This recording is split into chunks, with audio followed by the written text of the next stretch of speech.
Recording in progress. Good evening, everyone, and welcome to the 27th episode of E-Gurukul series of surgical skill transfer and solving the clinical dilemmas by a distinguished gynecologist and a passionate teacher, Dr. P C Mahapatra, sir. So, if you have missed the previous episodes, we have started a channel, a YouTube channel, and the name of the YouTube channel is E-Gurukul by Dr. P C Mahapatra. So you can watch all the previous episodes there and also subscribe the channel so that the new notification, you will get automatically the new notifications. And today's topic is also very interesting. The today's topic is genital malignancy, ovarian cancer, and surgical options, tips and tricks. So without much time, I will hand over the session to Dr. P C Mahapatra, sir. Please, sir. Thank you very much, Sanjay, and the whole team of Juventus for again continuation of these episodes after episodes, and we are reaching now the 27th episode. Well, on behalf of Juventus, also on my personal behalf, I welcome all the delegates, my viewers, my gynecologists across the country and abroad for this educational initiative taken by Juventus for the last couple of episodes and particularly over years. And today we have reached the episode 27. Here again, as usual, the theme is on surgical skill transfer, and a particular focused subject today is again one aspect of a genital malignancy is ovarian cancer.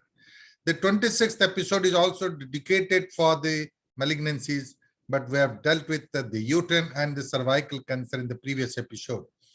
To complete the genital malignancies, I think it's better to complete it by adding ovarian cancer into it. And today I thought that this episode will be strictly confined to the ovarian cancer. And at the outset, I must admit that I must give a special thanks to my oncologic friends here in the Acharya Harihara Institute, the whole team, including my friend Dr. S.K. Giri and the whole team, my students who have become teachers now, excel themselves in the field of gynec oncology. And by virtue of being a teacher for the last 40 years, I was not very much interested in oncology, but as a teacher, I had to do something spare on oncology and that. But some additional tips I have brought from these London malignant gynecologists under the leadership of Dr. S.K. Giri. Well, I bring greetings from the place of Lord Jagannath. And as usual, we'll focus this particularly on ovarian cancer.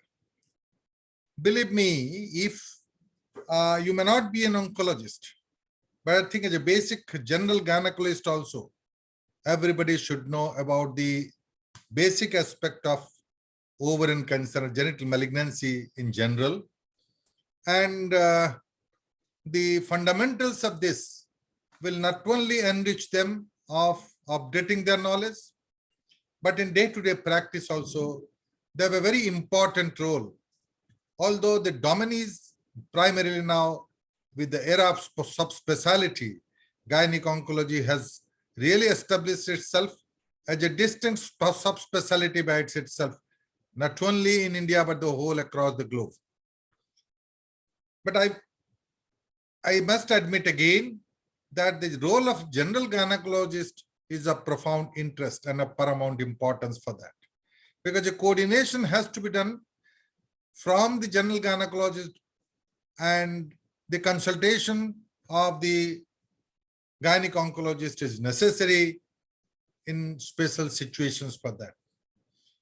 And therefore, particularly when dealing with the subject of ovarian cancer, it is a must and mandatory that the opinion of the gynec oncologist is very, very helpful.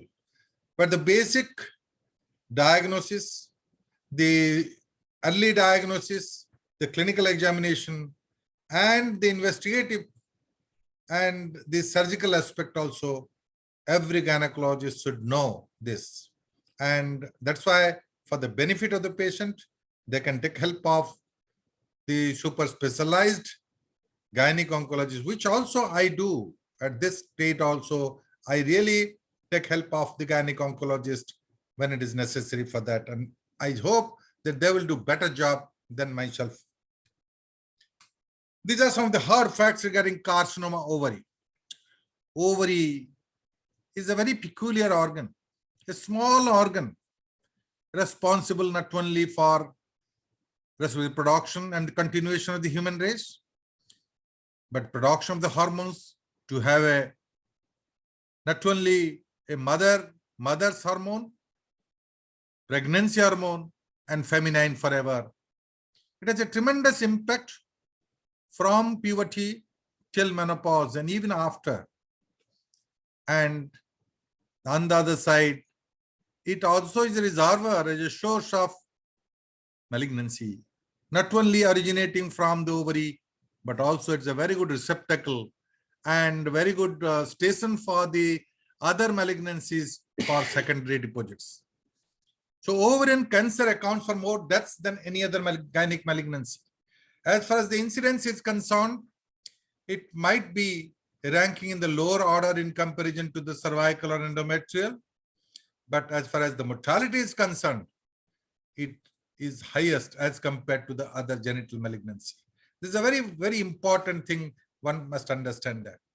And when we come to the statistics globally, around 2 lakhs 95,000 women are diagnosed, out of which approximately 2 lakh or 1.85 lakh women die from this disease. It is a recent statistics by Bray 2018.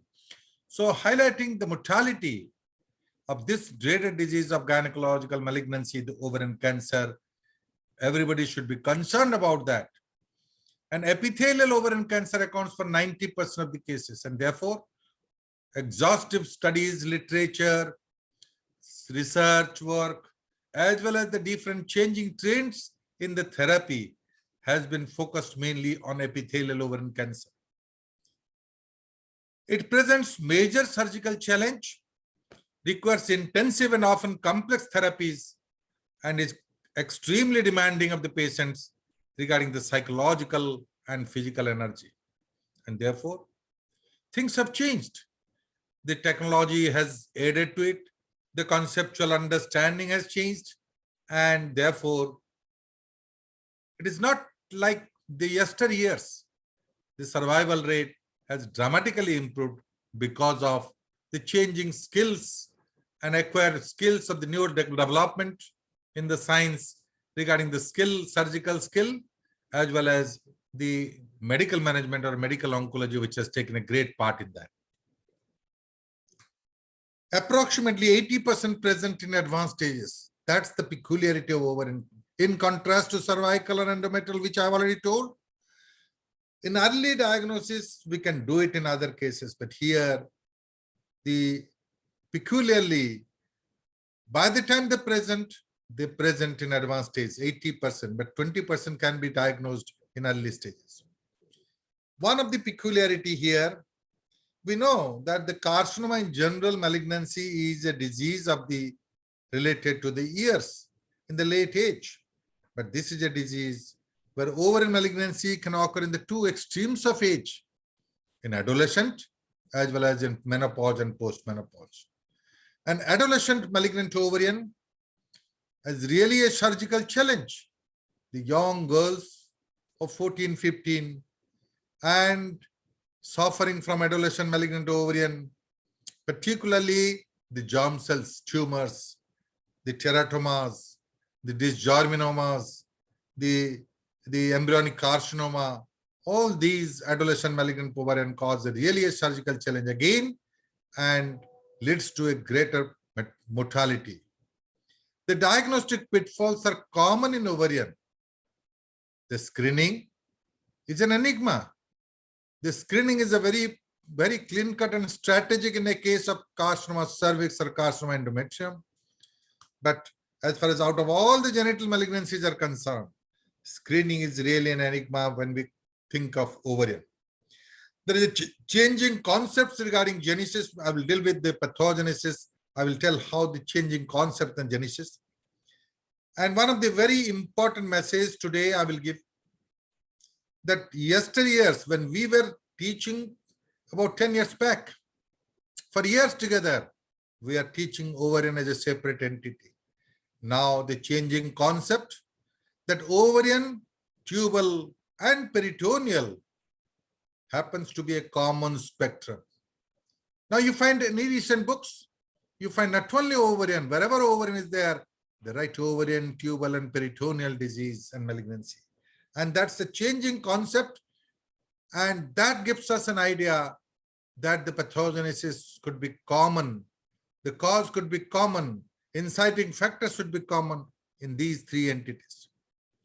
Well, one of the very clean-cut understanding by researchers is attributable regarding ovarian malignancy is a familial and hereditary basis, genetic basis. This is very, very important. This is known, but the rest is not known. And here in a case in carcinoma ovary, it's not the surgery alone. It needs a multidisciplinary approach. A multidisciplinary team is necessary with the gynec oncologist, with the surgical oncologist, with the radiotherapist, with the chemotherapist, and they form a tumor board in which many of the, not only the decision has to be taken by the tumor board, which is most important and more rational for that. And therefore, a very good multidisciplinary approach is necessary for that. And by this approach, now in the present scenario, the trend is towards improved survival. Nobody was thinking of survival in advanced disease in ovarian, but now with this advanced aggressive surgery, with the changing concepts of some of the platinum-based chemotherapeutic agents and newer chemotherapeutic agents, and the scientific analysis by the various team in this component of the tumor board, I think there is definitely a trend towards improved survival. Last but not the least, I must admit and reiterate again the situations that whose domain is ovarian cancer. Ovarian cancer domain, whether domain of a general gynecologist or a gynec oncologist. I feel that when it comes to the genital, out of all the genital malignancy, when ovarian comes and the surgery comes, remember the primary surgery is the best surgery. And it's not only the surgery, the decision, the staging is also equally important for that.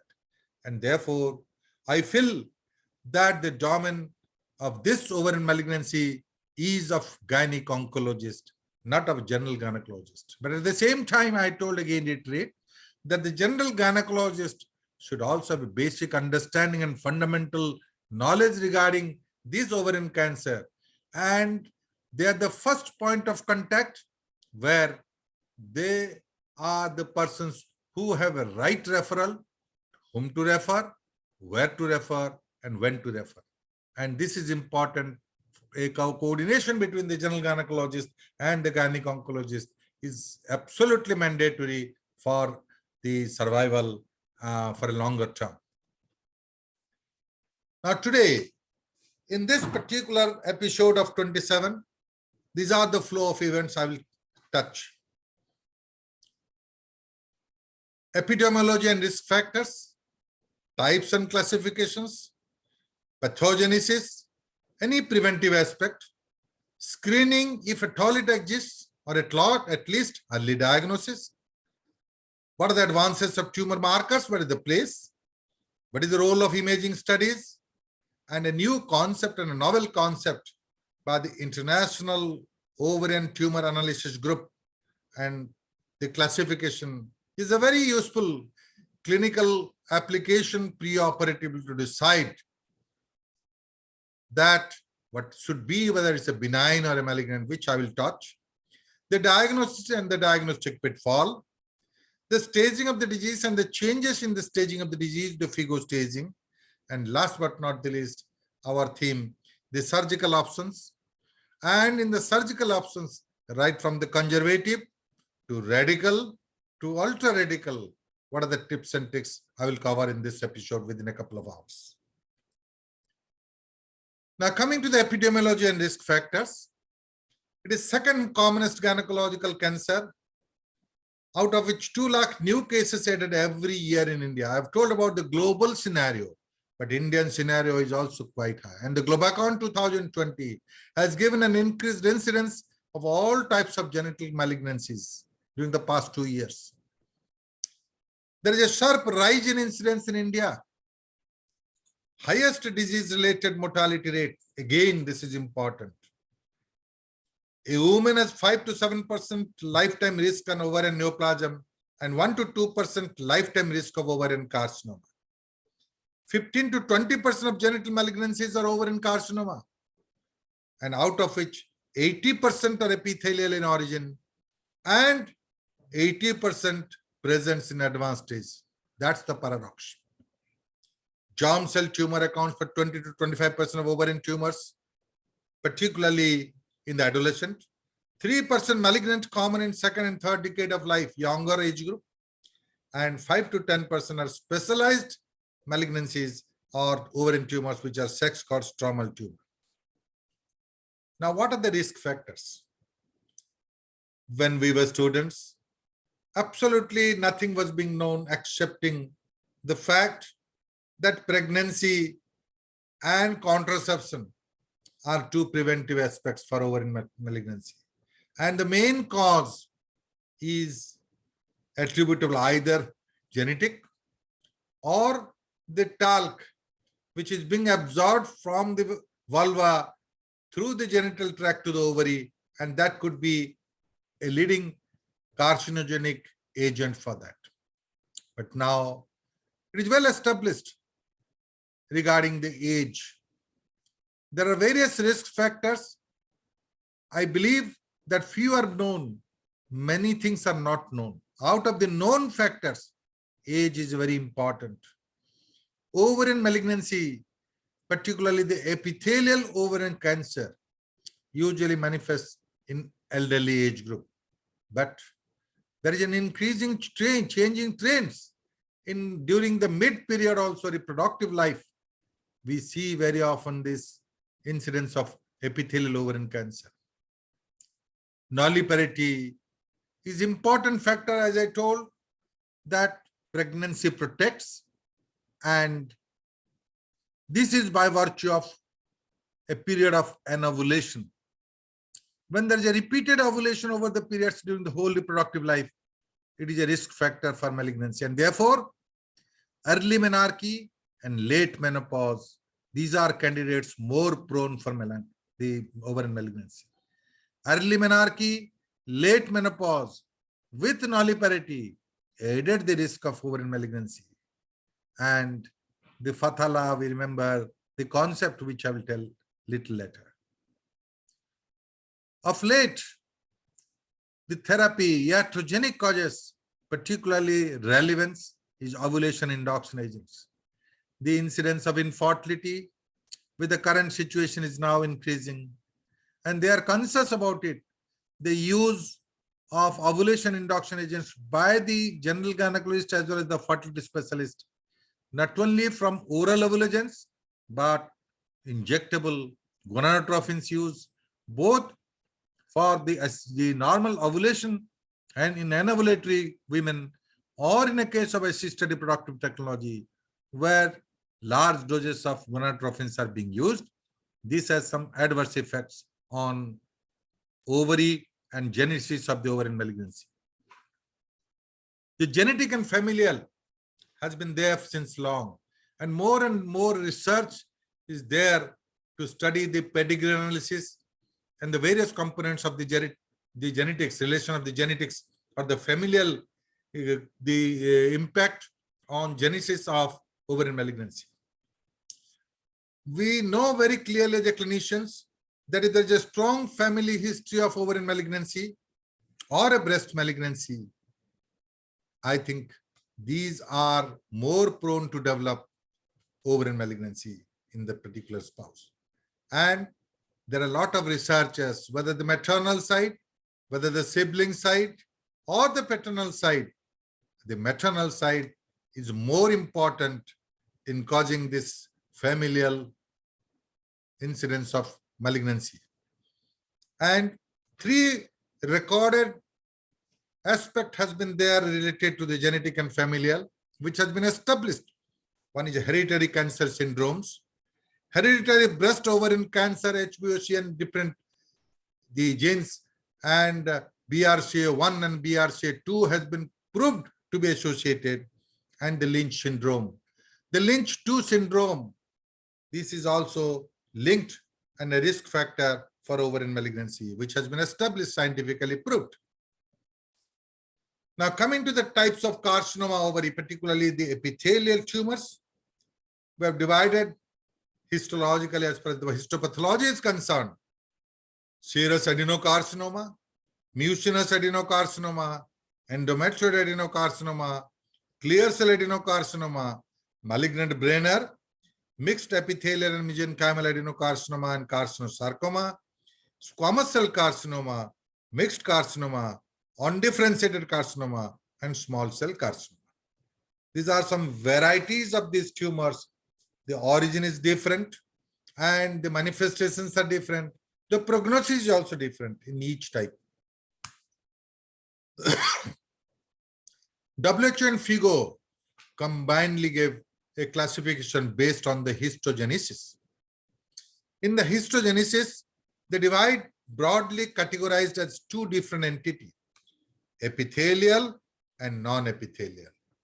Because epithelial contributes to a significant proportion of malignancy, and epithelial, as I've already told, has been divided into serous, mucinous, endometrioid, clear cell, Brenner, benign, borderline and malignant, mixed epithelial, undifferentiated, mixed mesodermal, and unclassified group.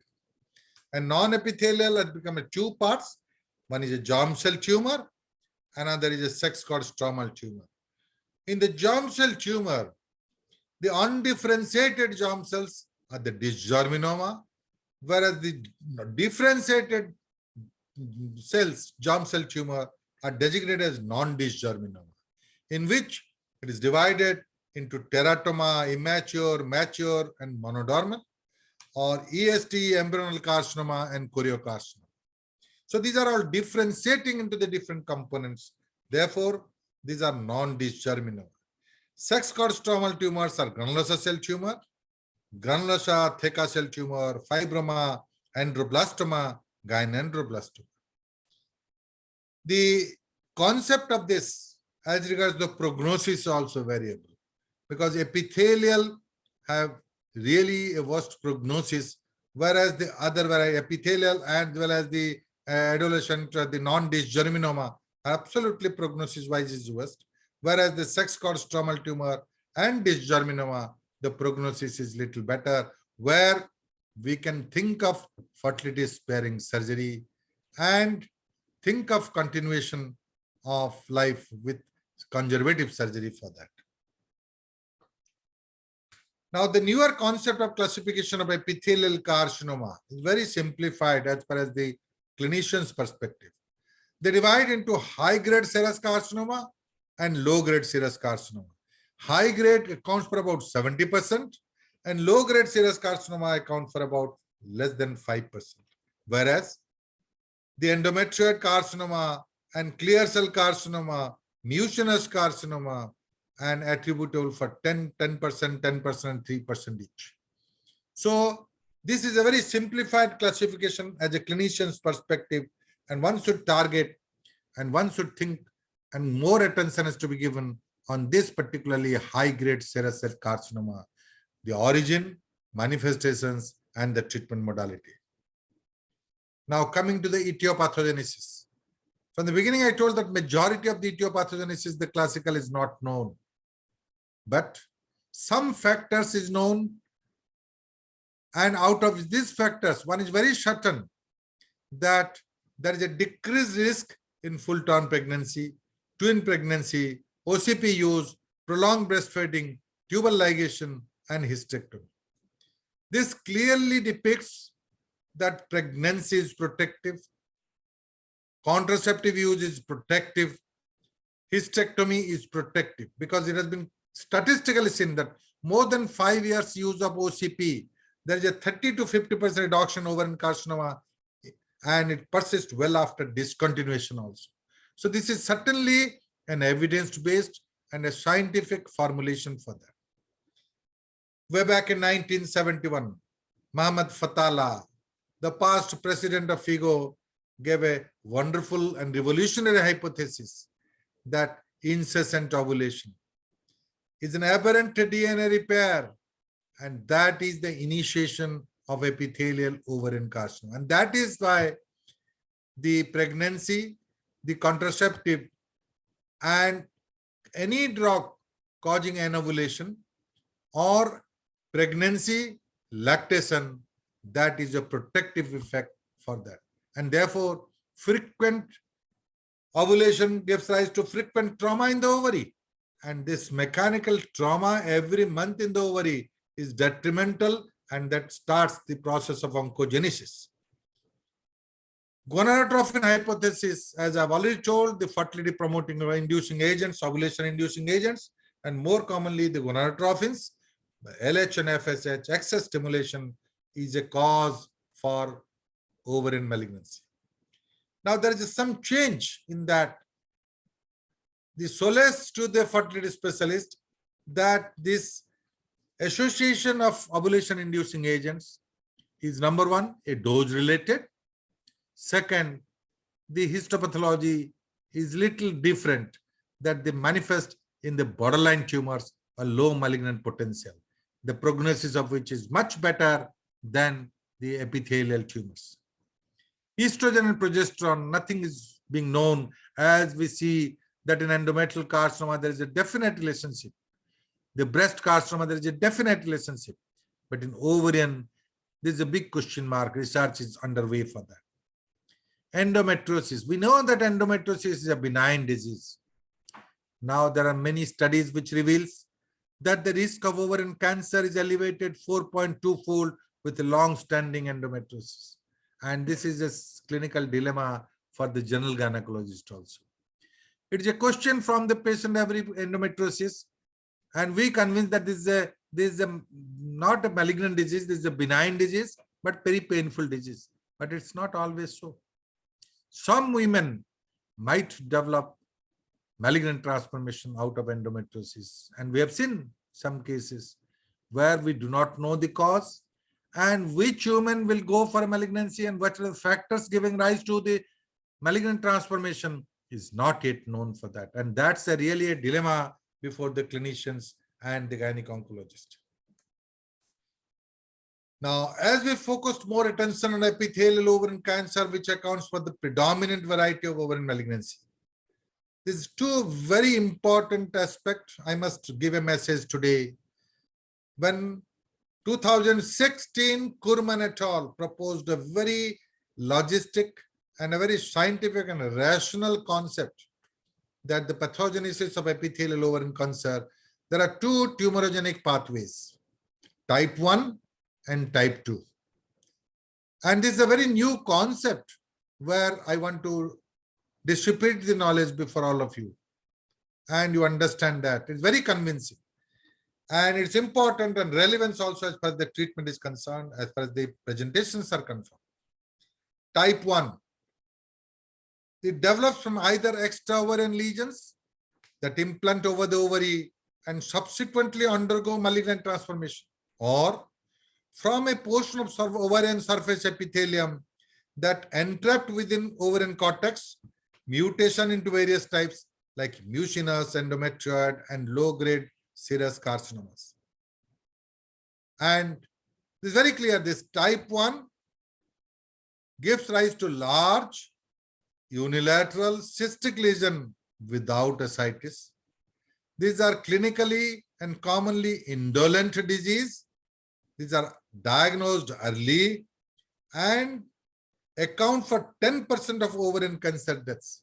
This is a relief. Type 1 is really solace to the gynecologist. Whereas type 2 is a high-grade serous carcinomas arising from distal fallopian tube and fimbria. I think that concept has been proved by various authors since last 10 years. And the postulation of what is called a stick, the serous tubal intraepithelial carcinoma, the stick and progression to the invasive cancer. So now we believe that the majority of the high-grade squamous cell carcinoma is not originating from the ovary. It is from the tube. And therefore, stick is a condition where it is a serous tubal intraepithelial carcinoma. And researchers have proved that it is a precursor condition for invasive and develops several years before initiation of carcinoma ovary, but metastasis follow rapidly thereafter. And this accounts for 90% of ovarian cancer deaths in contrast to type 1, which causes 10% of the cancer deaths. Now, thought comes to everybody's mind now, and also I will impress on the fact that if at all we know, this is the only aspect we know, the course of the disease, a long journey and a precursor condition. It develops several years before initiation of invasive cancer. So if at all we want to have a prevention, if at all we want to have an early diagnosis, I think that is very important. Can we diagnose it during the phase of stick? That's the point of research now.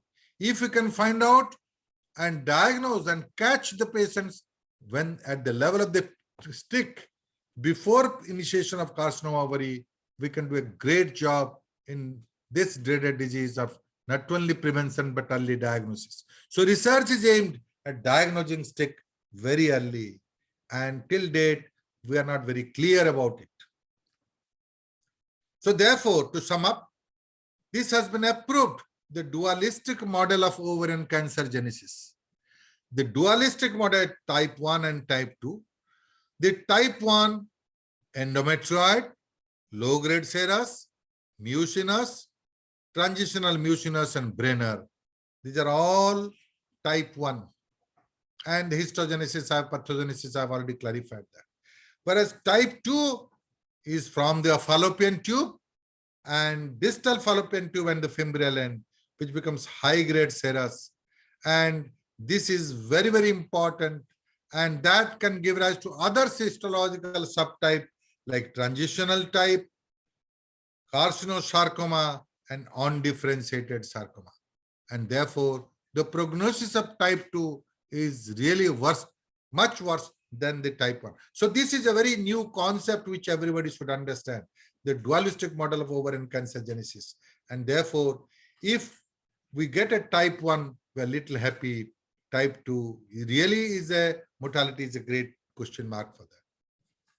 This is a thing which I say that the normal epithelium with the stick, the histogenesis or the pathogenesis, P53 signature is there.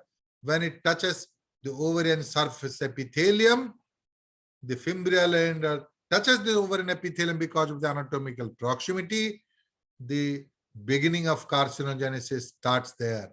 And this stick is definitely a precursor of the invasive carcinoma.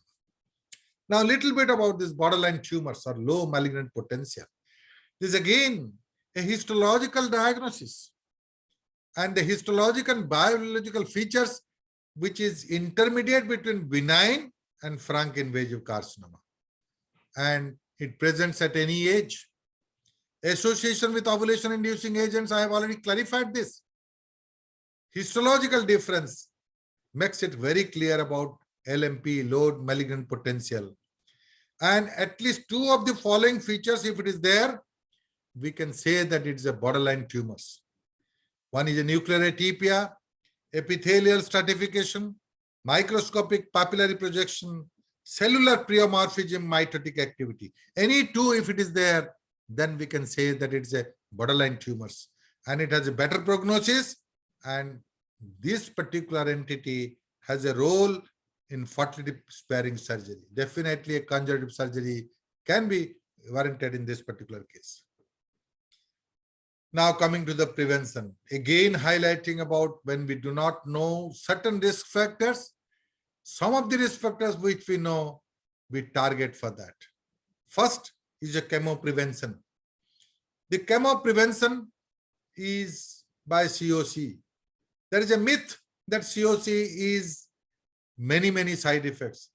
But the merit, one should understand that this is the only definite merit, that the dose related, the years of use with COC, and even after is protective of ovarian malignancy and particularly epithelial ovarian malignancy. So chemo prevention and surgical prevention. Surgical prevention, there are two aspects. One is a prophylactic bilateral salpingo-oophorectomy. We cannot do in all cases because ovary has a much more wider role to play. Even the family is completed. Universal, we cannot do it. But at least there's a high risk category where there is a risk, we can do a prophylactic bilateral salpingo-oophorectomy. And this has been practiced also. Now, literate women, they very much know that a strong family history of ovarian malignancy or a breast malignancy or a known breast malignancy or a BRCA1 positive or a BRCA2 positive, after the family is completed, even normal ovaries, you do a prophylactic bilateral salpingo-oophorectomy that is going to prevent 100% of the cases. Third important concept, when we know that the high-grade serous carcinoma of the ovary is not of ovarian origin. It is from the distal end of the tube or the fimbria. And therefore, now it has become recommended practice for all surgeons doing a benign disease, doing a hysterectomy for benign disease. They will keep the ovary for the ovarian, for the hormonal pattern, but at least remove those tubes. Opportunistic salpingectomy for all during all benign conditions needing hysterectomy. You may keep the ovaries, but at least remove the tube. And that has become a part of the practice and a mandatory practice for all surgical, all gynecological surgeons. And that concept has given rise to it. Gone are the days where we were thinking that if we remove the tube, ovarian blood supply is being compromised. And therefore, even in hydrosalpinx also, keep the tube. And we were keeping it. Now, after this concept, a dreaded disease can be prevented if you do a salpingectomy for that. And ovarian vasculature is not being compromised fully if you remove the ovary. And therefore, it has become practice universally by all benign gynecologists, including me. Now, coming to the screening aspect, which is a very great enigma. The screening, we know the course of the disease. We do not know the long journey and the initiation of the course, excepting some of the high-risk population. The high-risk women having a BRCA1 or a BRCA2 carriers, strong family history of breast and ovarian carcinoma, Lynch syndrome, and these are the cases there is a need for screening.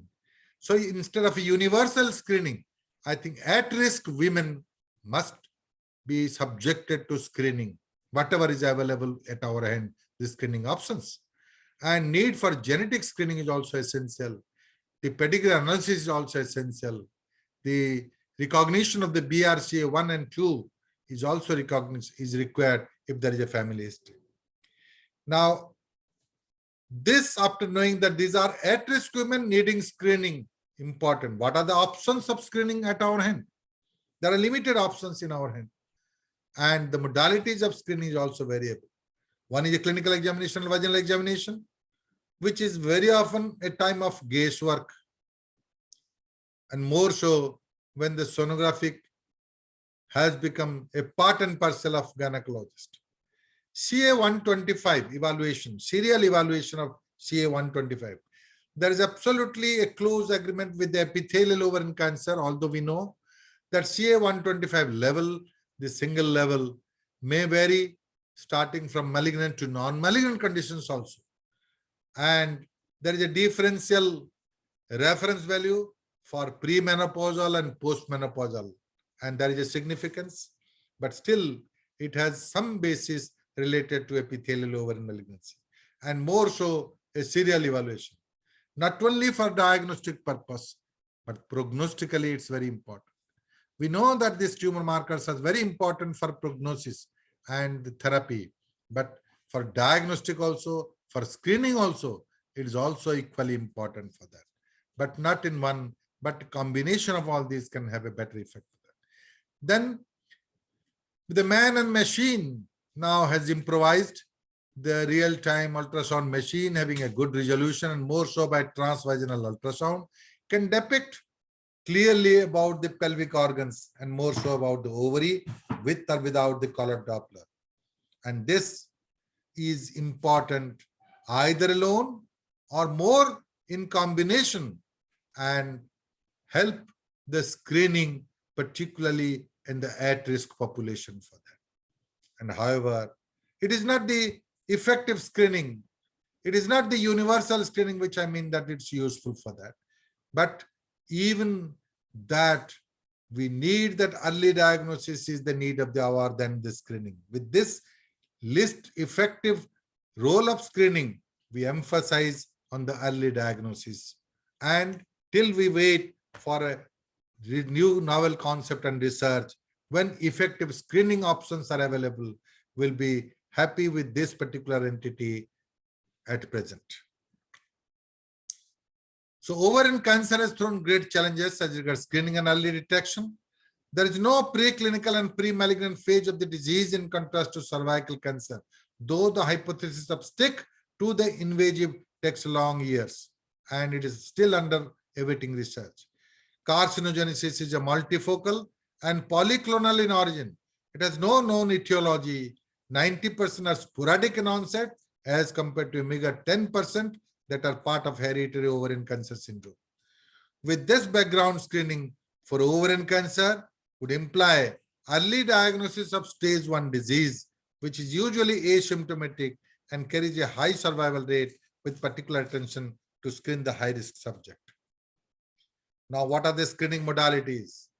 3 screening modalities: bimanual pelvic examination, imaging technology, and the tumor markers. Bimanual pelvic examination had a specificity of 97.3% and ovarian cancer, but a specificity of 99.6% is required to achieve a positive predictive value of 10% in postmenopausal women. So, to summarize or to conclude, bimanual examination is not very, very significant as one component of screening. Although we cannot ignore the technology has developed, but the touch we cannot ignore. The blend of tech and touch is important and form a basis on screening, diagnosis, and therapy.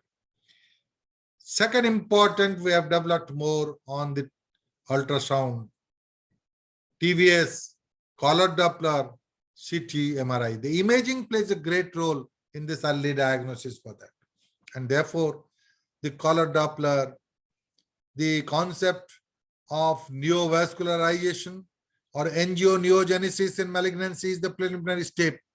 From that concept, the colored Doppler is of profound value in the diagnosis of ovarian malignancy. And tumor markers, out of which various tumor markers are there. CA-125 tumor marker, a serum glycoprotein antigen, elevated in 80% of the case of epithelial ovarian cancer, and is elevated in 50% of stage 1 and 90% as per the stage is concerned, the level rises considerably. But it also is raised in benign conditions like endometriosis and other conditions also. So the multimodal screening approach should be done, not by only one method one can reach at a conclusion, but the multimodal screening approach is mandatory. Now coming to the tumor markers, the WHO initiative. The serum CA-125, again, the level varies as regards age, as regards the premenopausal and postmenopausal status. In the postmenopausal is very, very significant. Prognostic value is very significant, CA-125. And in a premenopausal, less than 40 years, the other things has to be considered along with the serum CA-125. The CEA, which is high in mucinous variety, the serum alpha-fetoprotein, serum beta-HCG, and serum LDH, which are really important for the adolescent, particularly for the germ cell tumor. This definitely has a linkage between that.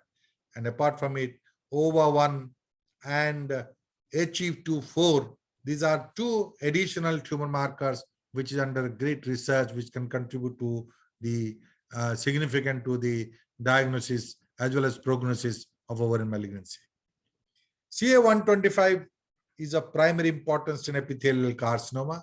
It's a high molecular glycoprotein, elevated in 50% of stage 1 and 90% of stage 2 ovarian cancer, elevated in 80% of non-mucinous ovarian cancer, 30% of non-ovarian malignancies, and 6% of benign diseases, and in 1% normal women also. So these are all big. A rising level has more predicting value than the static level. This is so important. A serial rising value is more important than a single absolute value for that. So risk of ovarian cancer and risk of ovarian malignancy, ROCA and ROMA, these have been a lot of scores which have been there, and these scores one can identify the specificity and sensitivity and a positive predictive value. ROCA, age, rate of change of CA125 and absolute level, and ROMA, HE4 tumor marker, CA125 and menopausal status. Now coming to the imaging in ovarian cancer. What are the implications of imaging and what are the imaging technology we utilize for that? Abdominopelvic scan routinely, and more when we come to the pelvis, the transvaginal sonography of immense value. Added to it is a collar Doppler. We know the vascularity or angiogenesis. That will signify unilateral or bilateral masses, multiloculated, solid cystic complex, size, nodularity, papillary projections, neovascularization, and ascites. These are few sonographic pointers which can give an idea about benign or malignant. And basing on that, the IOTA definition, the International Ovarian Tumor Analysis Group has been very categorically described it and differentiating from benign to malignant, because this is important preoperatively to decide whether it could be malignant and whether it could be the benign, and more so in a younger individual when the decision matters, and therefore we need help of this. Another is a CT scan and MRI. MRI will characterize the mass and extension inside the pelvis, but CT scan is more useful for upper abdominal mapping, the omentum, and upper abdominal disease. CT can give more light, including the nodal status for that. Regarding the bone scan and PET scan, I think these are the cases where it's a high-tech, it's more academic interest for that.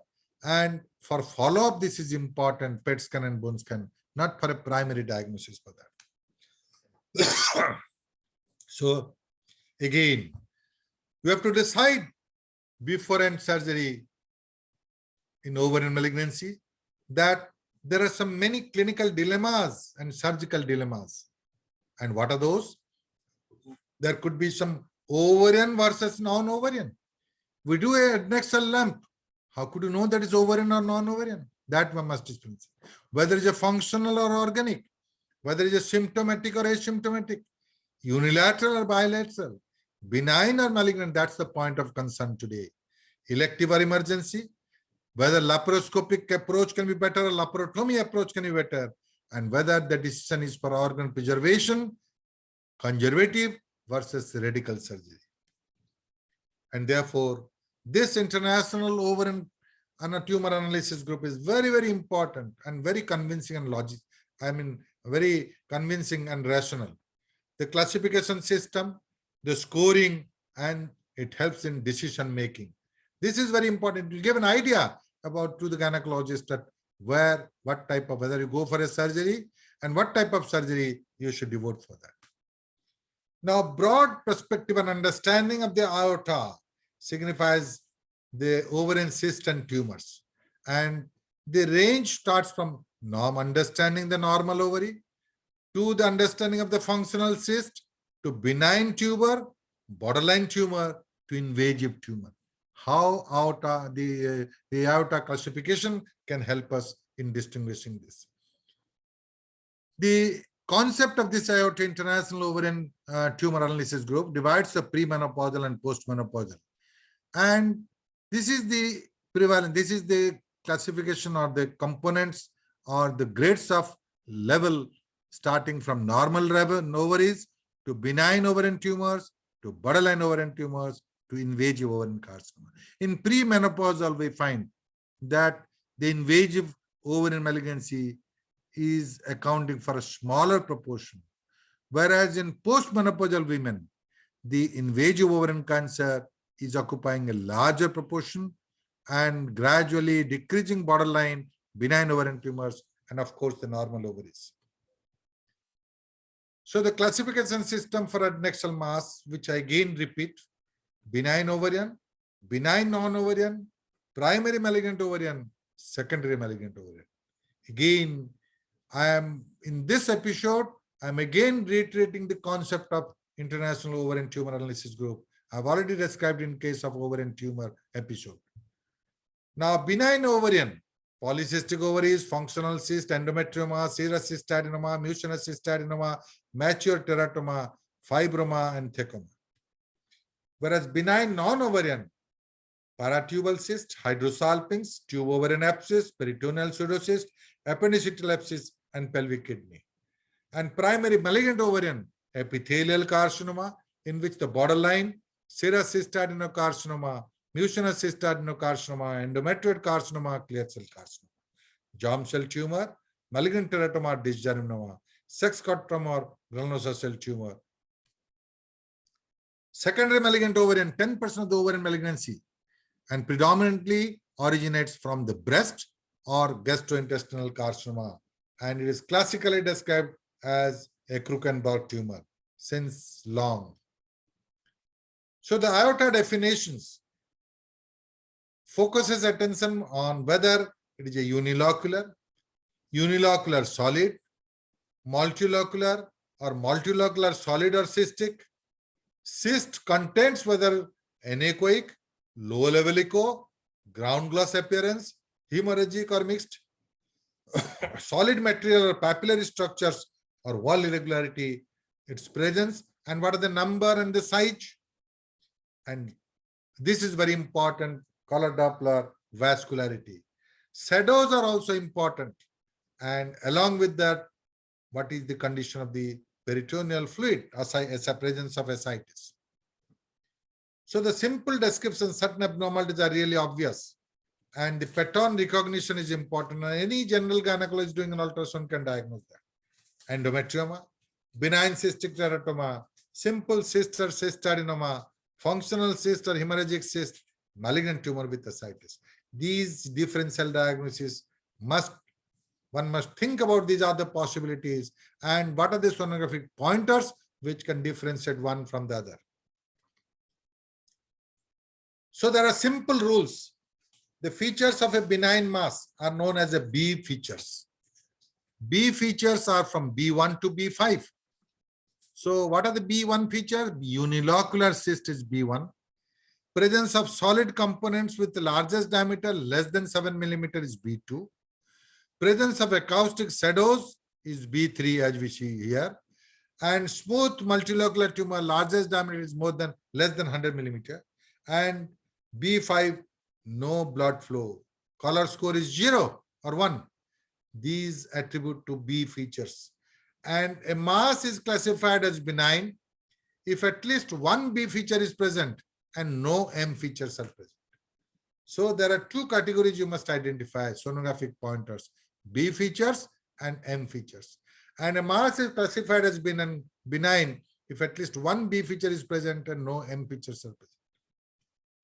And features of malignant mass: M1, irregular solid tumor; M2, presence of ascites; M3, at least 4 papillary projections; M4, irregular multilocular solid cyst with largest diameter more than 100; M5, very strong blood flow or vascular mass. So therefore, a mass is classified as malignant if at least one M feature is present and no B features are present. So the conclusion is that the B and M features are the sonographic pointers. When one M feature is there and no B features are there, it is classified as malignant. And one B feature is there and no M feature is there, then it's classified as benign. Now the problem comes, what is in the middle? So if one or more M features are present in the absence of B features, the mass is classified as malignant. If one or more B features are present in absence of M features, the mass is classified as benign. This is very clear. But rule 3, if both M features and B features are present, or if no B or M features are present, then the result is inconclusive. And here a second stage test is recommended. And therefore, you can eliminate this particular group that these are inconclusive. But the conclusive, at least we can find out clearly out of all these groups, so that you can be very target therapy, considering that this is benign, this is malignant. And where an inconclusive test is there, you have to corroborate with the other findings. And may be that with that inconclusive finding, you take a decision for a per-operative histopathology. Diagnostic modalities. Again, clinical. And clinical is more accurate in advanced disease, but in early disease, it's a very important, I think, $1 million question. Imaging, I've already told about the sonography, color Doppler, and iota classification. This is very useful classification. And of course, the tumor markers. Now coming to the symptomatology, as far as the diagnostic bit. These are all vague symptoms. Ovarian manifests with the vague symptoms. Increased abdominal size, bloating, dyspepsia, pelvic pain, fatigue, constipation, backache. These are all vague symptoms which is there.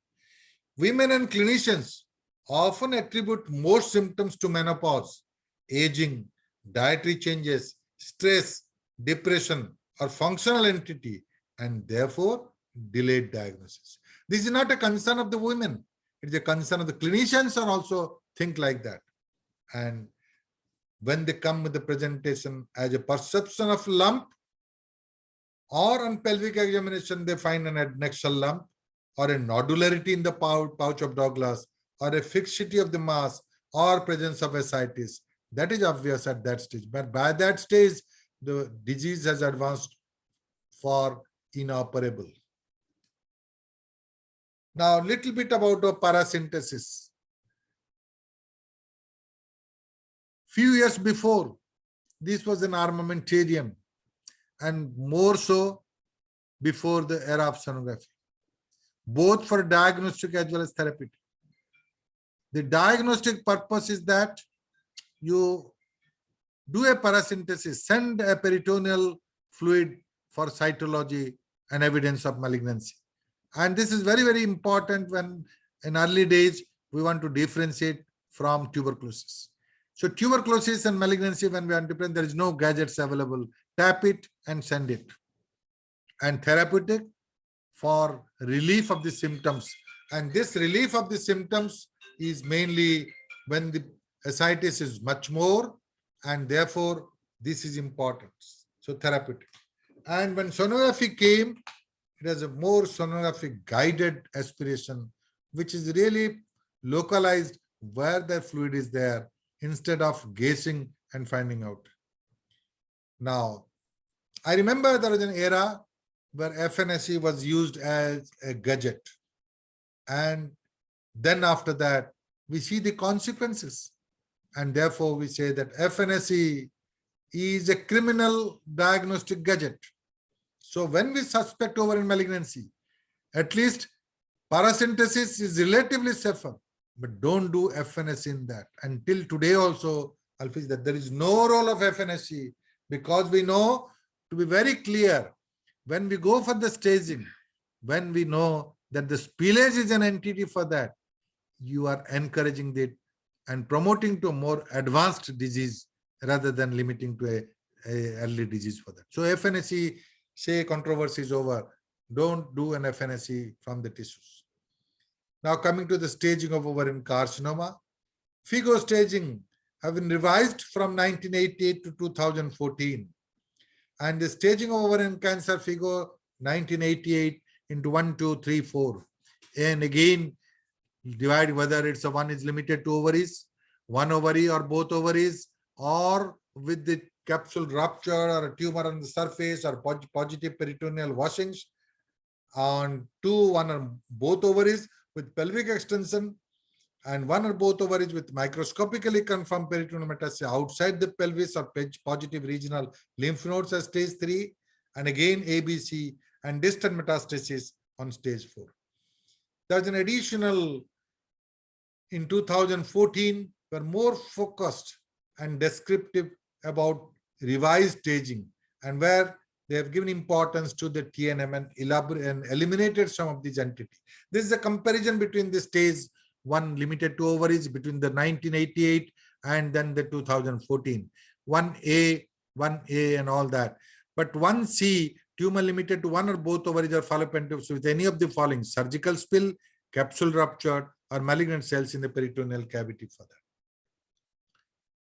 Now, earlier the 2C, now in the 2014, 2C has been eliminated for that. So tumor involves one or both ovaries is known as pelvic extension with pelvic extension. Whereas when the concept of ovary, tube and peritoneum is same as the same spectrum, in the 2014, the combination of fallopian tubes also and ovary has been incorporated as one entity for that. And therefore, instead of ovary, the fallopian tubes also has been included in that. And the pelvic node and the parotid node metastasis and the size of the node is also taken into account in the 2014 rather than the 1988. And stage 4, also the parenchymal metastasis in stage 4B in the liver, particularly in the liver, has been incorporated for that in extra-abdominal organs. Now coming to the management. The broad outline of management deals primarily the surgery. Surgery is the mainstay of treatment for ovarian malignancy. And there is some additional treatment in ovarian malignancy. It's not the solo treatment, the neoadjuvant chemotherapy. The concept of neoadjuvant chemotherapy came when a disease is advanced stage, and in more advanced disease, primarily diagnosed by the different gadgets.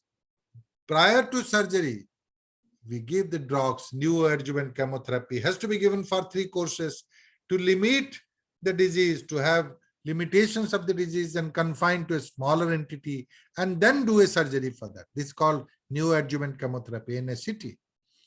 And then after that, you can give another 3 courses of chemotherapy for that. This has certain benefit of it as far as the survival is concerned. Earlier, we are doing a primary surgery in all cases because the tissue diagnosis is important for that. But now with the improved gadgets available, we diagnose in, particularly in more advanced disease where it is confirmed. This has become very useful and a popular thing. And of course, there is no doubt that adjuvant chemotherapy plays a great role in ovarian malignancy. And adjuvant radiotherapy also has some benefit of it. Now, I will focus attention to the surgery, not for the chemotherapy part, because our main attention is a surgical options for that.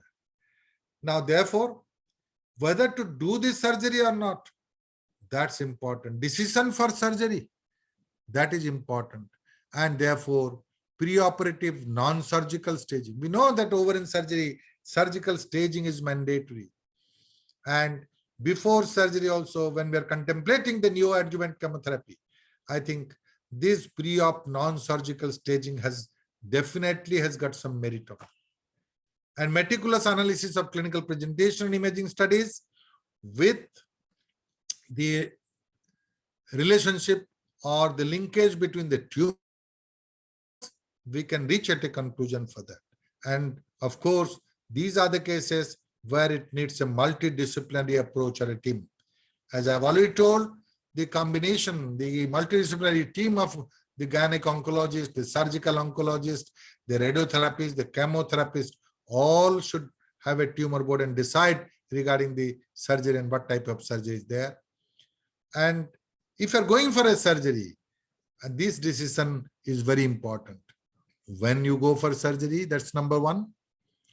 Where surgery has to be performed, I think this is again an important part in a very referral center.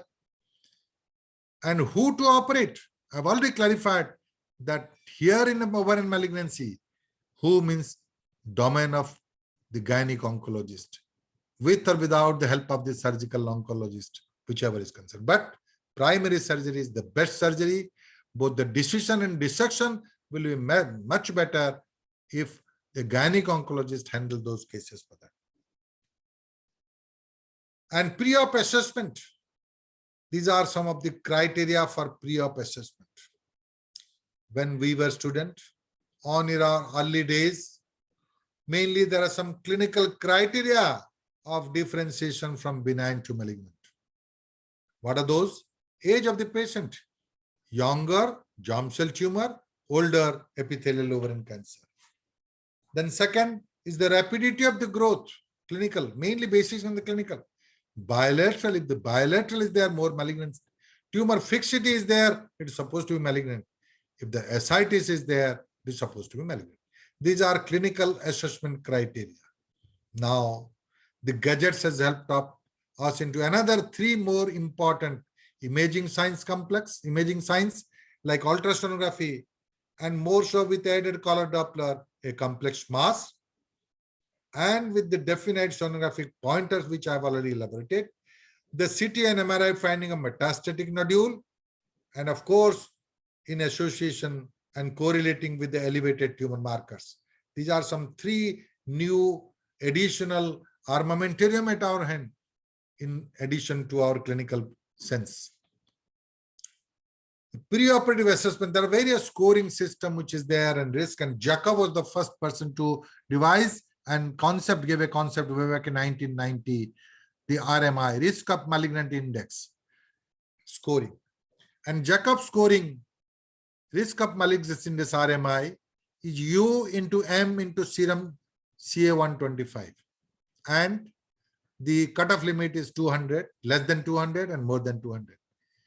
There are some criteria in ultrasound, assessment criteria in ultrasound, and given a score: multiloculated cyst, evidence of solid areas, evidence of metastasis, presence of ascites, and bilateral lesion. These are sonographic pointers. And what is the score? Score 0 when none of the above are present. Score 1 when 1 only is present. And 3 when 2 or more are present. Then it is RMI USG. That score you put it multiplied by the menopausal status. If it is a pre-menopausal, it is 1. If it is a post-menopausal, it is a 3. And multiply by absolute value of CA125. That gives a account for whether it's a 200 or less. So an RMI of 200 and a sensitivity of 85% and a specificity of 97% for diagnosing ovarian cancer. So the Jacob 1990 gave a revolutionary concept and some quantitative measure, and to define that it's a malignant and non-malignant, and from which different algorithms have been devised as far as the treatment modality is concerned. Now, surgical options. If we decide for surgery, what are the different types of surgical options at our hand? The type of surgery, whether it's a conservative surgery or fertility sparing surgery, or a radical surgery, or an ultra radical surgery, in more advanced. Then the 2 main points of debate is again the second is a laparoscopy versus laparotomy. In the present status, place of laparoscopy in gynec malignancy, cervical. After the LSCC trial, it has been clearly depicted that at present, CA cervix laparoscopy is inferior to the laparotomy. Of course, endometrial laparoscopy can be used at par or even superior to the laparotomy. But as regards the ovarian is concerned, laparoscopy, where there is a place, it is a skill-dependent surgical maneuver, and with the expert, with the surgical oncologist or a gynecological oncologist skilled in endoscopic procedure, they can venture for the laparoscopy, and the results can be at par with the persons doing a laparotomy. And in laparoscopic procedure, the main thing about hysterectomy and bilateral salpingic oophorectomy is a simple job. But in complicated cases, when there is a more of adhesions and involvement of the other pelvic structures and more so the lymph node lymphadenectomy, particularly the para-aortic. The skilled surgeon can do endoscopic procedure. And second important is the retrieval, tissue retrieval. And tissue retrieval by endo bag or endo catch bag has become practiced for that. But still, the place of laparoscopy is restricted to skilled endoscopic surgeon for that. And maybe that in future, more advances could be there in this regard for that. One is a dissection. Retroperitoneal dissection has become very improvised and endoscopic method. And then the retrieval. And of course, the nodal status, mainly the para-aortic nodal status. And the omentectomy, I think this is a skill, this depends on the skill of the surgeon for that. But whatever it may be, primary surgery is the best surgery for that. Don't compromise the primary surgery. It will absolutely be directly proportional to the prognosis of the disease and the survival. Interval debulking surgery, again, IDS is one of the concepts that interval debulking surgery you do it, and in between you debulk the surgery after chemotherapy or suboptimal surgery. If you have done a suboptimal surgery or after chemotherapy like NACT, you do an interval debulking surgery. Surgery for recurrent disease like a secondary cytoreduction, palliative surgery, fertility sparing surgery, surgery for elderly patients, surgery during pregnancy, and surgical options for borderline ovarian tumors. These are very, very special situations where the surgical options vary. As for example, borderline ovarian tumors, we know there's a low malignant potential. Even we can do it, and it can be tackled both by the laparoscopy as well as for a fertility sparing surgery. These are the two main aims for that. Stage 1A1, these are the early stage disease, can be tackled by laparoscopy or by the laparotomy, and the laparoscopy can have an equal, is a non-inferior to the laparotomy for that. As regards the staging is concerned, laparoscopy or laparotomy, laparoscopy can give equal or better surgical staging than the laparotomy for that. And therefore, as far as the staging is concerned, there is no difference. As far as the ultimate removal is concerned, there is a difference. So primary surgery, a meticulous surgical staging is important. And what are the principles of surgery? See, surgical meticulous, you open up, or by laparoscopy you do search from pelvic floor to diaphragm. This is the extent of searching. Both inspection as well as palpation. You palpate, you can find out a secondary primary lesion in the stomach, or palpate the node, nodal status can be palpated. And therefore, not only inspection, the palpation. Peritoneal cytology and wash is a must in all cases. And of course, imprint smear and Fogen section biopsy is a very invaluable component for the surgery. And when we go for the principles of surgery after surgical staging, the primary objective of ours is to have a surgical resection of a primary tumor with optimal cytoreduction of metastatic disease. That should be the principle, because we know that the prognosis always relates to the residual disease.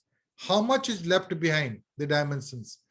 Either they are not, if the residual disease is more, the chemotherapy, post-op chemotherapy is not sufficient enough to act. And therefore, it has been proved beyond doubt that the survival rate depends on the existing residual tumor tissue. So the surgical procedures, the early stage, particularly the epithelial cancer, stage 1A, fertility sparing surgery with surgical staging can be done. If she wishes a pregnancy of is very young, but in menopausal or perimenopausal or premenopausal, who have completed family, I think these classical total abdominal hysterectomy with bilateral salpingo-oophorectomy, with lymphadenectomy, both pelvic as well as para-aortic, and omentectomy, with or without appendicectomy. This is the component which has to be given for that. And here as regards the lymphadenectomy, if you compare the ovarian with the other genital malignancy, the para-aortic is more important. And it's not the pelvic lymphadenectomy which alone relieves the need for para-aortic sampling or node removal, gives a more better survival than only pelvic lymphadenectomy. 1B, 1C to 2A, again to total abdominal hysterectomy, bilateral salpingotomy, lymphadenectomy, omentectomy, appendicectomy with complete surgical staging. Always surgical staging is important. And here the skill or the technique of surgery could be a need for retrograde retroperitoneal approach.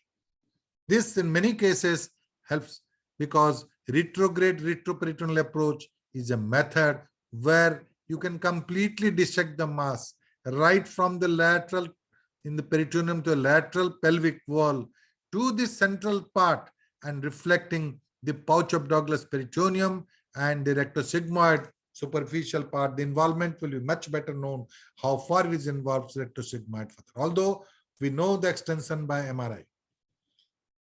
In advanced stage, the classical dictum is radical oophorectomy, and the philosophy is optimal cytoreduction or total tumor clearance and neoadjuvant chemotherapy. So for primary surgery, for limited disease or early stage, surgical staging and conservative surgery in 1 and 2. For advanced disease, cytoreductive or tumor reductive surgery or TRS is important. Interval cytoreductive surgery is only indicated in suboptimal stage CT followed by surgery or restaging, or NSCT followed by surgery. Secondary surgery, either it could be second look laparotomy or a secondary tumor reduction surgery or a palliative surgery for that. The goal of primary surgery is confirmation of diagnosis, surgical staging, extent of disease, evaluation, adjuvant therapy and prognosis is judged, optimum tumor reduction surgery for advanced disease, optimization of tumor status for cure by chemotherapy, and residual lesion should be minimized as far as possible. Radical oophorectomy is a concept where removal of all pelvic tumor is termed as radical oophorectomy. All pelvic tumor, not only the genital but extragenital. Retroperitoneal approach to remove the extension of ovarian cancer and the internal genitalia. And primary surgery in early stage disease, staging laparotomy, how you do it? Always incision, vertical midline. No place for transverse incision. I always argue with our oncologist friend. Some endoscopic surgeon with a keyhole surgeon, they cannot tolerate giving an incision right from the top to bottom, but it is necessary. If you want a survival, it is necessary because you have to approach the upper abdomen, or the para-aortic is a mandatory thing. For that, we need a midline longitudinal extended supra-umbilically. Evaluation of ascites or multiple wash cytology. By 300 ml normal saline, you wash it and then send it for cytology. Complete abdominal inspection and palpation. Again, I reiterate. Excision and biopsy of suspicious areas and lesions. Multiple intraperitoneal biopsy when no lesion is seen. And hysterectomy with bilateral salpingoophorectomy, infracolic or total omentectomy, lymphadenectomy and appendicectomy, more so in a mucinous variety. And 20 to 30% of early disease do have positive lymph nodes and para-aortic, and therefore para-aortic has become universal, particularly in ovarian. Exception is there when fertility preservation is considered in very early disease. Primary surgery conservative, some criteria to be fulfilled for conservative surgery.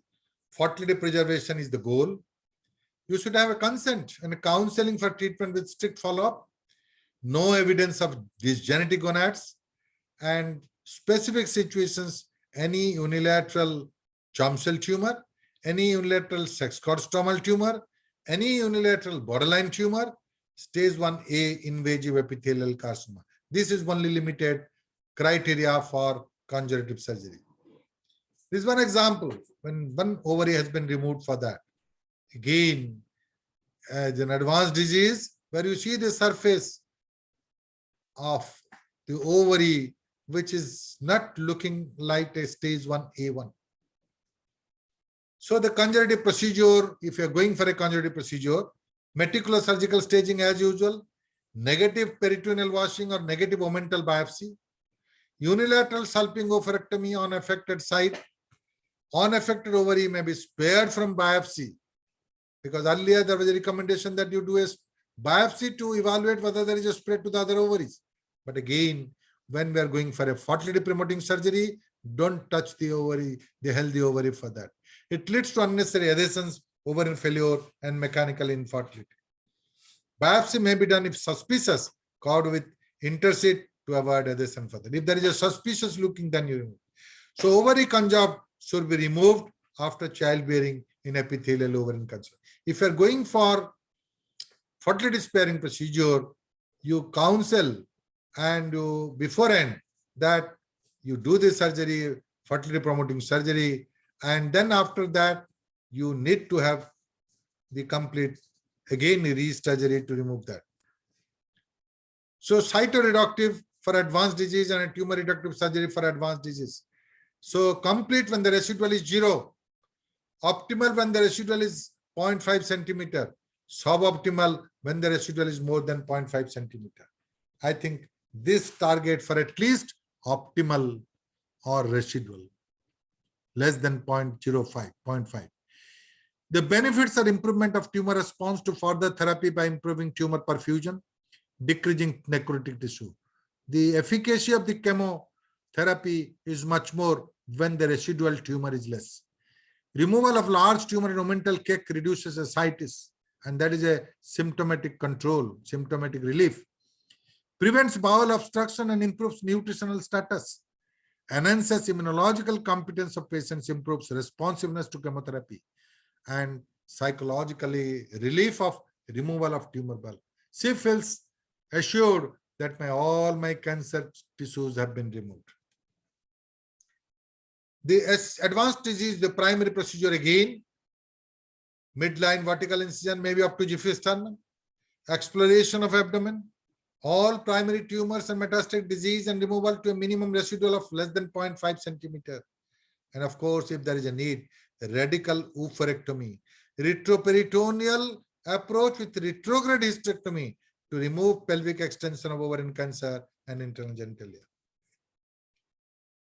So, in the components of the primary surgery, apart from the staging, total omentectomy, appendicectomy, resection of rectosigmoid, small intestine, splenectomy as and when needed, peritoneal stripping when extensive peritoneal implants is there, diaphragm stripping when there is a deposits, resection of liver nodule, resection of retroperitoneal lymph nodes, both pelvic and aortic up to renal vein.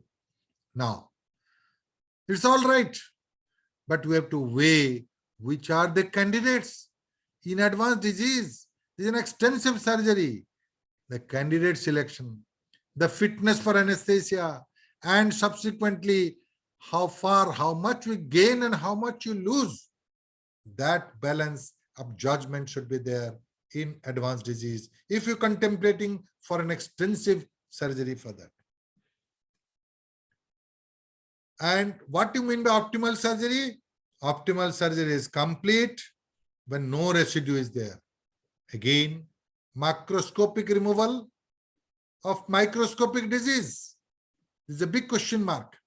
Optimal when the residue, macroscopic residue is less than 0.5 centimeter. This is all macroscopic.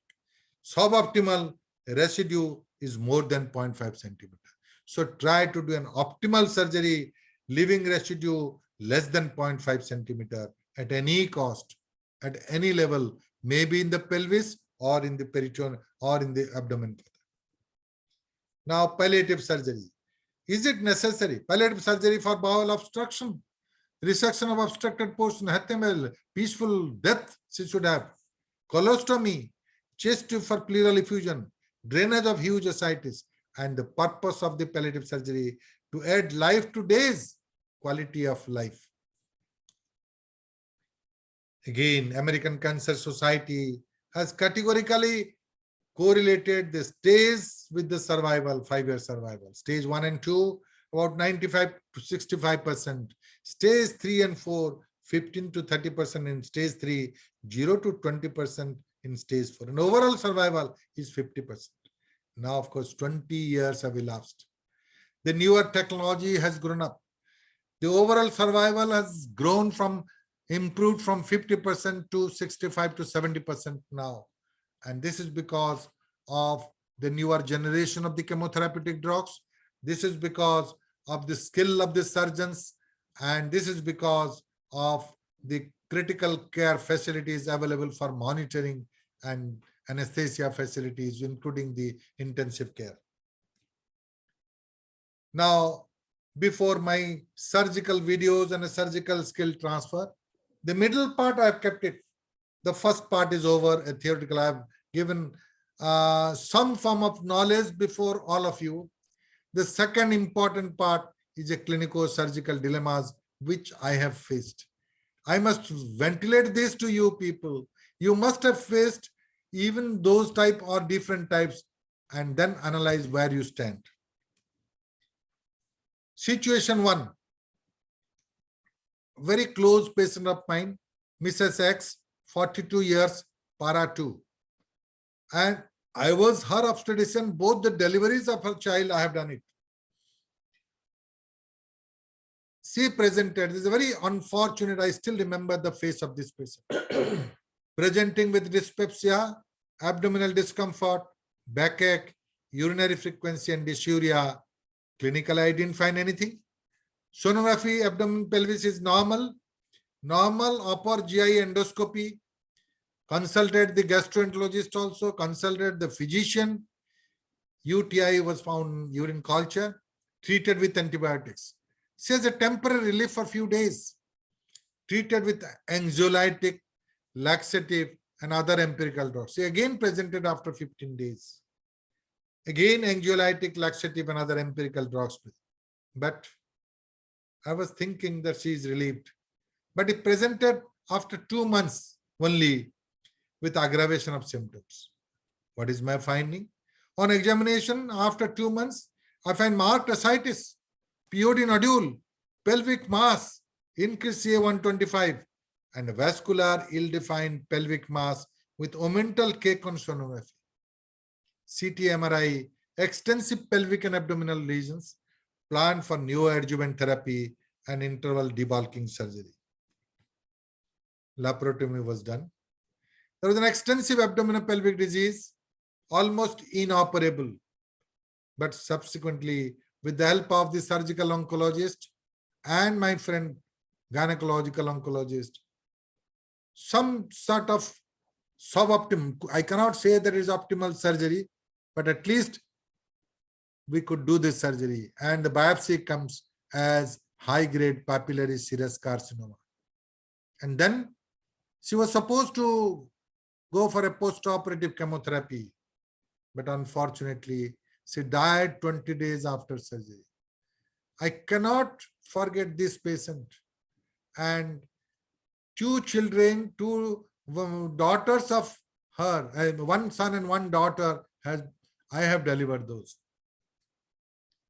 And the message, presumed vague symptoms could be alarming in future. Rapid progress in aggressive disease and therapy is inconclusive. And I thought, I am an unlucky gynecologist and she is an unlucky patient who has progressed so rapidly and the patient died in front of me. It's very painful for me. And subsequently, for the daughter, when she was old, she has completed family. I called her and did a prophylactic bilateral serping oophorectomy for that. And she also agreed. She was also very happy that at the age of 30, 32, she underwent a prophylactic bilateral serping oophorectomy. And that for the daughter I could do, but for the mother I couldn't do anything for that.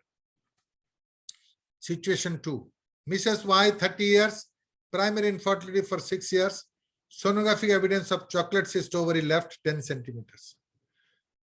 Advice for 2 doses of GnRH analog pre-op, which I always give, and advice for lap surgery. 30 years, infertility 6 years, chocolate cyst. She took 1 dose of GnRH analog and taken 1 dose, but I thought the pain is relieved. But she came with a severe pain abdomen 1 month after the first dose, before the second dose. When I examined, I find an abdominal pelvic lump of 28 weeks, a sonographic appearance of 10 centimeter, and a pelvic lump has grown within a period of 1 month, and 28 weeks for restricted mobility. Suspicion came to my mind. Sonography, complex mass vascular, solid cystic mass vascular. CCT and MRI, complex mass retroperitoneal with ascites with positive pelvic and para-aortic nodes. So therefore, plan for surgery, not laparoscopy, but open surgery with the help of the oncosurgeon. And surgery was started, surgery was given. It's a midline longitudinal incision. It's a difficulty in entry by laparotomy. I remember this case during the corona period, initial corona period in 2020, not more than that. There was an extensive adhesion to the mass with the bowel and omentum. There was a fixed mass, variegated in consistency, and solid cystic with chocolate colored contents. POD was completely obliterated, ascites was there. And of course, the look is an advanced disease, but I did an imprint biopsy, came as a high-grade endometrioid carcinoma. Luckily, with the help of the surgeon, we could do a retroperitoneal retrograde removal of the mass with hysterectomy and salpingo-oophorectomy. Lesions over ectosigmoid. The right salpingo-oophorectomy, the left ovary I couldn't find because he had undergone a previous surgery for that and removed the left mass has been removed. Lesions over ectosigmoid, colostomy performed, omentectomy done, appendicectomy done, discharged on 14th post-op day. We couldn't do an optimum surgery for that, I believe, and plan for chemotherapy. But again, she succumbed 1 month after surgery. So the message, high-grade endometrioid carcinoma and rapid progression here. Extensive surgery with oncosurgeon is feasible, but we could show the surgical excellence. But what is the end? A tragic end. So where we stand? And then we have to introspect where we stand now and what could have been done. Situation 3, 20 years unmarried, oligometric cycle with cystic lump of 12 centimeter diameter. Collar Doppler is avascular and left para-ovarian cyst. It's a unilocular with no echogenic content, absolutely anechoic. Sonography is normal. And therefore, I planned for lap surgery. When laparoscopy is done, uterus normal in contour and dimension, right tube and ovary normal, left tube and ovary normal, and there is a left typical para-ovarian cyst of 12 centimeter diameter. Surface is smooth, and therefore an easy cystectomy I did it. Patient has an uneventful recovery and discharge on the second day. But histopathology after 10 days when I saw, I was little, I think, surprised to see that the report came as a papillary cystadenocarcinoma. I couldn't think of this clinical correlation with the histopathology. I rushed to the pathology lab and the concerned famous histopathologist and really done a scan starting from the tissue level, receive level to the reporting level to the slides. And then I could find that the clinical correlation was not matching. Review of the slides were there and the review came as a benign cyst. I think there's a mistake at the pathology lab. Had I not done and done an extensive search in the lab, it could have been a wrong diagnosis and a wrong therapy. So therefore, the message importance of clinical judgment cannot be completely ruled out. And correlation with histopathology is absolutely essential for that. And therefore, don't ignore your clinical sense. Only gadgets don't depend always. 30 years, primary infertility 3 years, pain abdomen, right adnexal mass, sonography, right ovarian cyst, which is vascular, increased tumor marker. And therefore, with this 30-year primary infertility, we decided for surgery, but planned for imprint biopsy and then proceed. Imprint biopsy, when we did it, is a benign cyst, and cystectomy was done. Peritoneal wash was negative. HP confirmation is a benign cyst, and she conceived, delivered a male baby. 8 years follow-up, second child, lobster relation after second child, normal pelvic findings. And then I could be relieved of stress at last. Now, only thing is that I did imprint biopsy and proceed basing on the right adnexal mass with the sonographic vascularity and increased tumor marker. I did a laparotomy. I thought laparoscopy would have been much better for that. And if I would have done it, then the question of the endo catch bag is essential for that for removal. In case it comes as a malignancy, it would be a really unscientific and unrational purpose. So significance of imprint biopsy.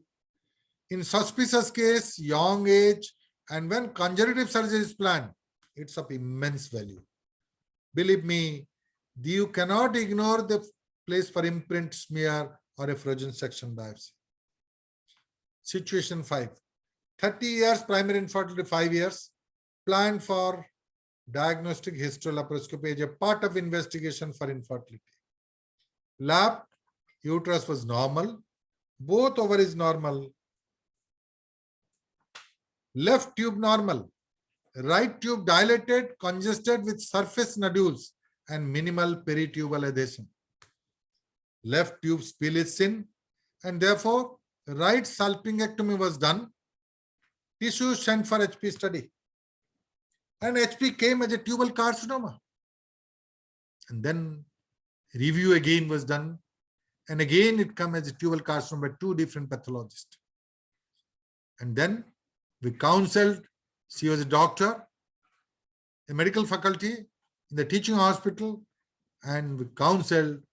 And I remember my friend Giri and myself did this again, a re-exploration and a radical surgery after counseling, and removed everything starting from the pelvic to para-aortic nodes, and then subsequently chemotherapy given, and patient doing well for more than 20 years. So the message, tubal carcinoma is uncommon. This is the first tubal carcinoma in my life when I seen 20 years back. And clinical suspicion is $1 million question. Abnormal gross findings must be correlated with the histopathology. Now, when I read that the ovarian, tubal, and peritoneal as a common spectrum, I am convinced about it. That is really a common spectrum of origin. And many cases could have been not have been detected because they manifest as a tube ovarian mass and inoperable, a big mass which is everything joined at solid cystic areas, is not able to differentiate which is the tube and which is the ovary. It could be more possible that it could be tubal origin than the ovarian. Situation 6. 32 years, para 1, LACS 6 years back, pain left fossa 15 days. Previous cycle was dysmenorrheic. For abdominal NAD, for speculum cervix is healthy. PV uterus mid position, bulky, firm, restricted mobility, firm mass in the left fornix. Sonography, there is a cystic lump of 10 centimeter. Left ovary, mildly vascular, the radiologist opinion. Right ovary is normal, uterus normal, no free fluid, elevated CA125. And therefore, plan for surgery. Now, surgical options is laparoscopy or laparotomy. We decided for laparotomy after counseling. Then there is a need for frozen section. Yes, it's absolutely important in view of the sonographic pointers. Now the question comes, conservative or radical, depending on the frozen section. And therefore, the person, I think the message has to be done that we do in such a manner that staging is important. We plan for a laparotomy, midline long incision, peritoneal washing was done, meticulous abdominal pelvic assessment, uterus, right ovary and tube, pelvic peritoneum normal, left tube mass 10 centimeter, left ovary normal. We could find out the left ovary absolutely normal, and it is a left tubal mass, left sulping oophorectomy done, sent for frozen section, came out to be tubal carcinoma. Total abdominal hysterectomy with bilateral sulping oophorectomy with lymphadenectomy and omentectomy and appendicectomy was done. Discharged on 10th postoperative day. Histopathology comes as a stage 1, grade 1 disease. So the message, evaluation of adnexal mass by sonography and collar Doppler, very significant, and iota, definition, classification, and interpretation. Frozen section is a paramount importance in surgical decision making. Now, with this clinico-surgical dilemmas, I'll just roll down few of the surgical procedures.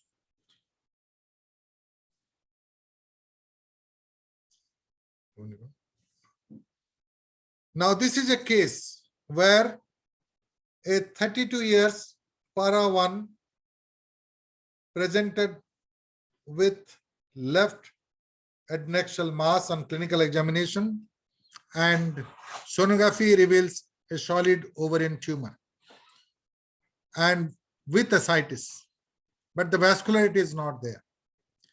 So then we put a scope when we find the free fluid is there, and you see the left ovary enlarged, and it is a solid ovarian tumor. There is no other evidence of any malignancy in any other site.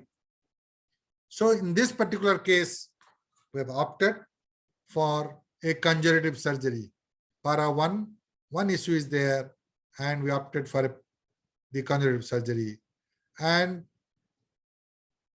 for retaining the ovary, healthy ovary, and removal of the solid ovarian, I started with this procedure and did it with the laparoscopic finding.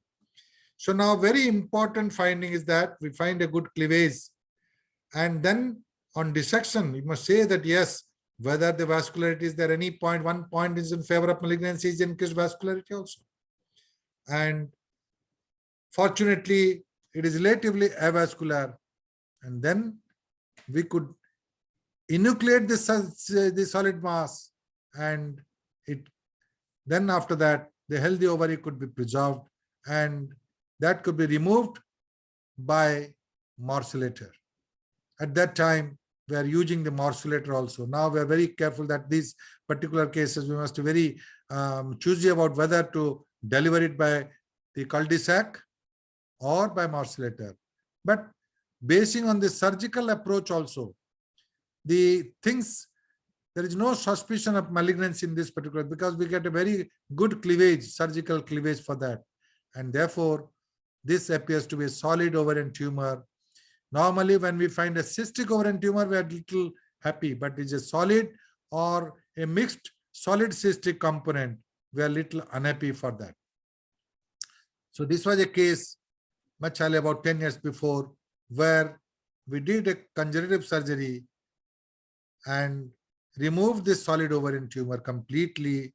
And on dissection also, we didn't have a suspicion that it could be malignant for that. And then we sent it for biopsy. It came out to be a fibroma. I think we are reassured after getting a histopathology that it is a fibroma of the uterus. You can dissect it, but the route of delivery, either by morcellator or by from the pouch of Douglas, you can remove this. So this is a very clear-cut example of a solid ovarian with a fibroma histopathologically. And the whole thing can be enucleated absolutely free from the healthy ovary for that. So this is one example where in a young age, benign tumor and solid ovarian, you must distinguish preoperatively by a sonography or a color Doppler, and then evaluate again by laparotomy staging whether it's a benign or malignancy, and then do a conservative surgery for that. Fortunately, this is a conservative surgery and the patient was discharged very well for that. This clearly a solid ovarian, I removed it by morcellator and then subsequently it has become all right. This is another case. Again, a young para 1 presented with a son either with adnexal lump. Left fornix or pelvis is full and there is a 10 centimeter solid ovarian by sonography. The vascular, it is not vascular, they told, that is not vascular. But while giving an incision, I find that the vascularity is there. So I wanted to do a conservative surgery, but you see, although it is a very peeling is there, but still their congestion is much more. I didn't dare to do the enucleation of that. Rather, I changed my protocol and did the salpingo-oophorectomy. The right ovarian tubes are normal. She has got one issue, and therefore I prefer to do this unilateral salpingo-oophorectomy and deliver it through the POD, caldotomy, deliver it and send the specimen for histopathological examination. It came out to be a granulosa cell tumor. She was very keen for a second issue because this was para 1 and no living issue was there. She's the para 1, no living issue. She was very keen for second issue. And therefore, after that, we followed up this particular case.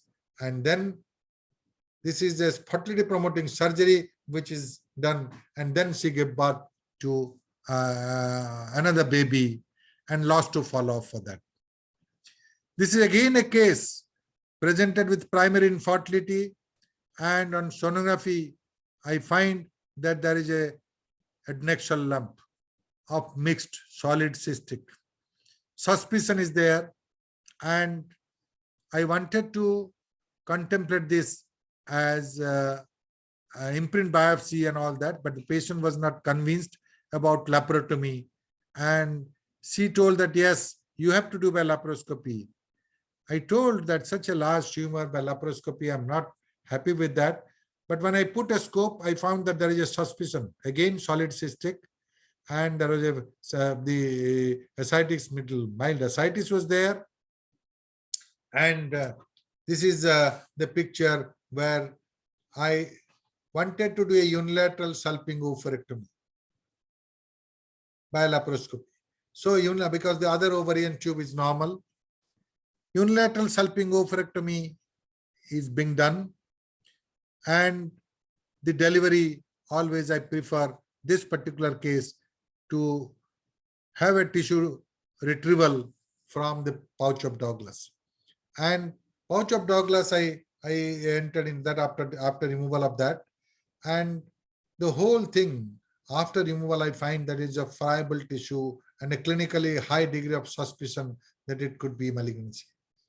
And then when histopathology came, it came as a papillary serous cystadenocarcinoma.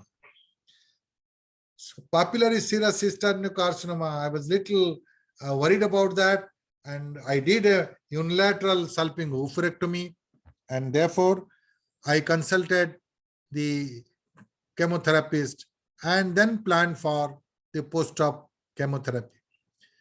6 courses of chemotherapy had been given, and then the patient was very adamant that yes, I will go for a pregnancy. And then after that, she conceived of its own. Spontaneous conception occurred.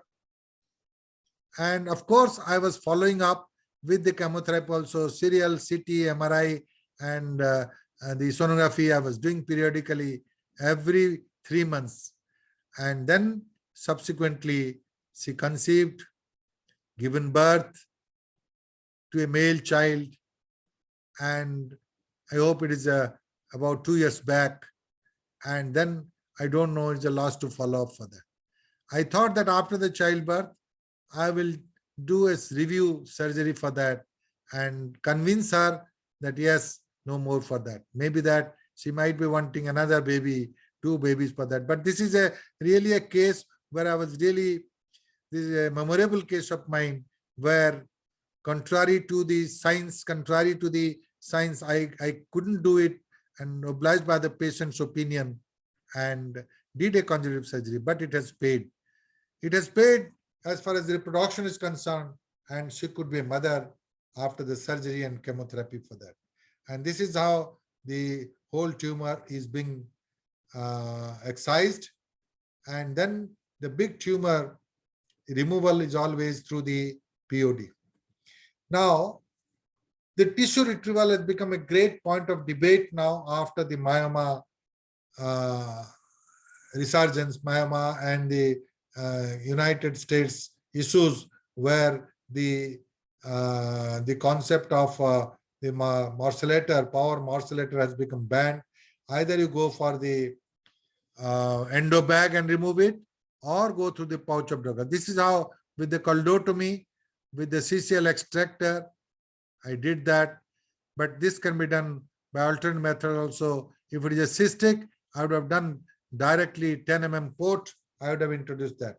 And this is how you remove through the pouch of Douglas, coldotomy. Even in benign disease also, for the case like a fibroma or a myoma also, this can be done.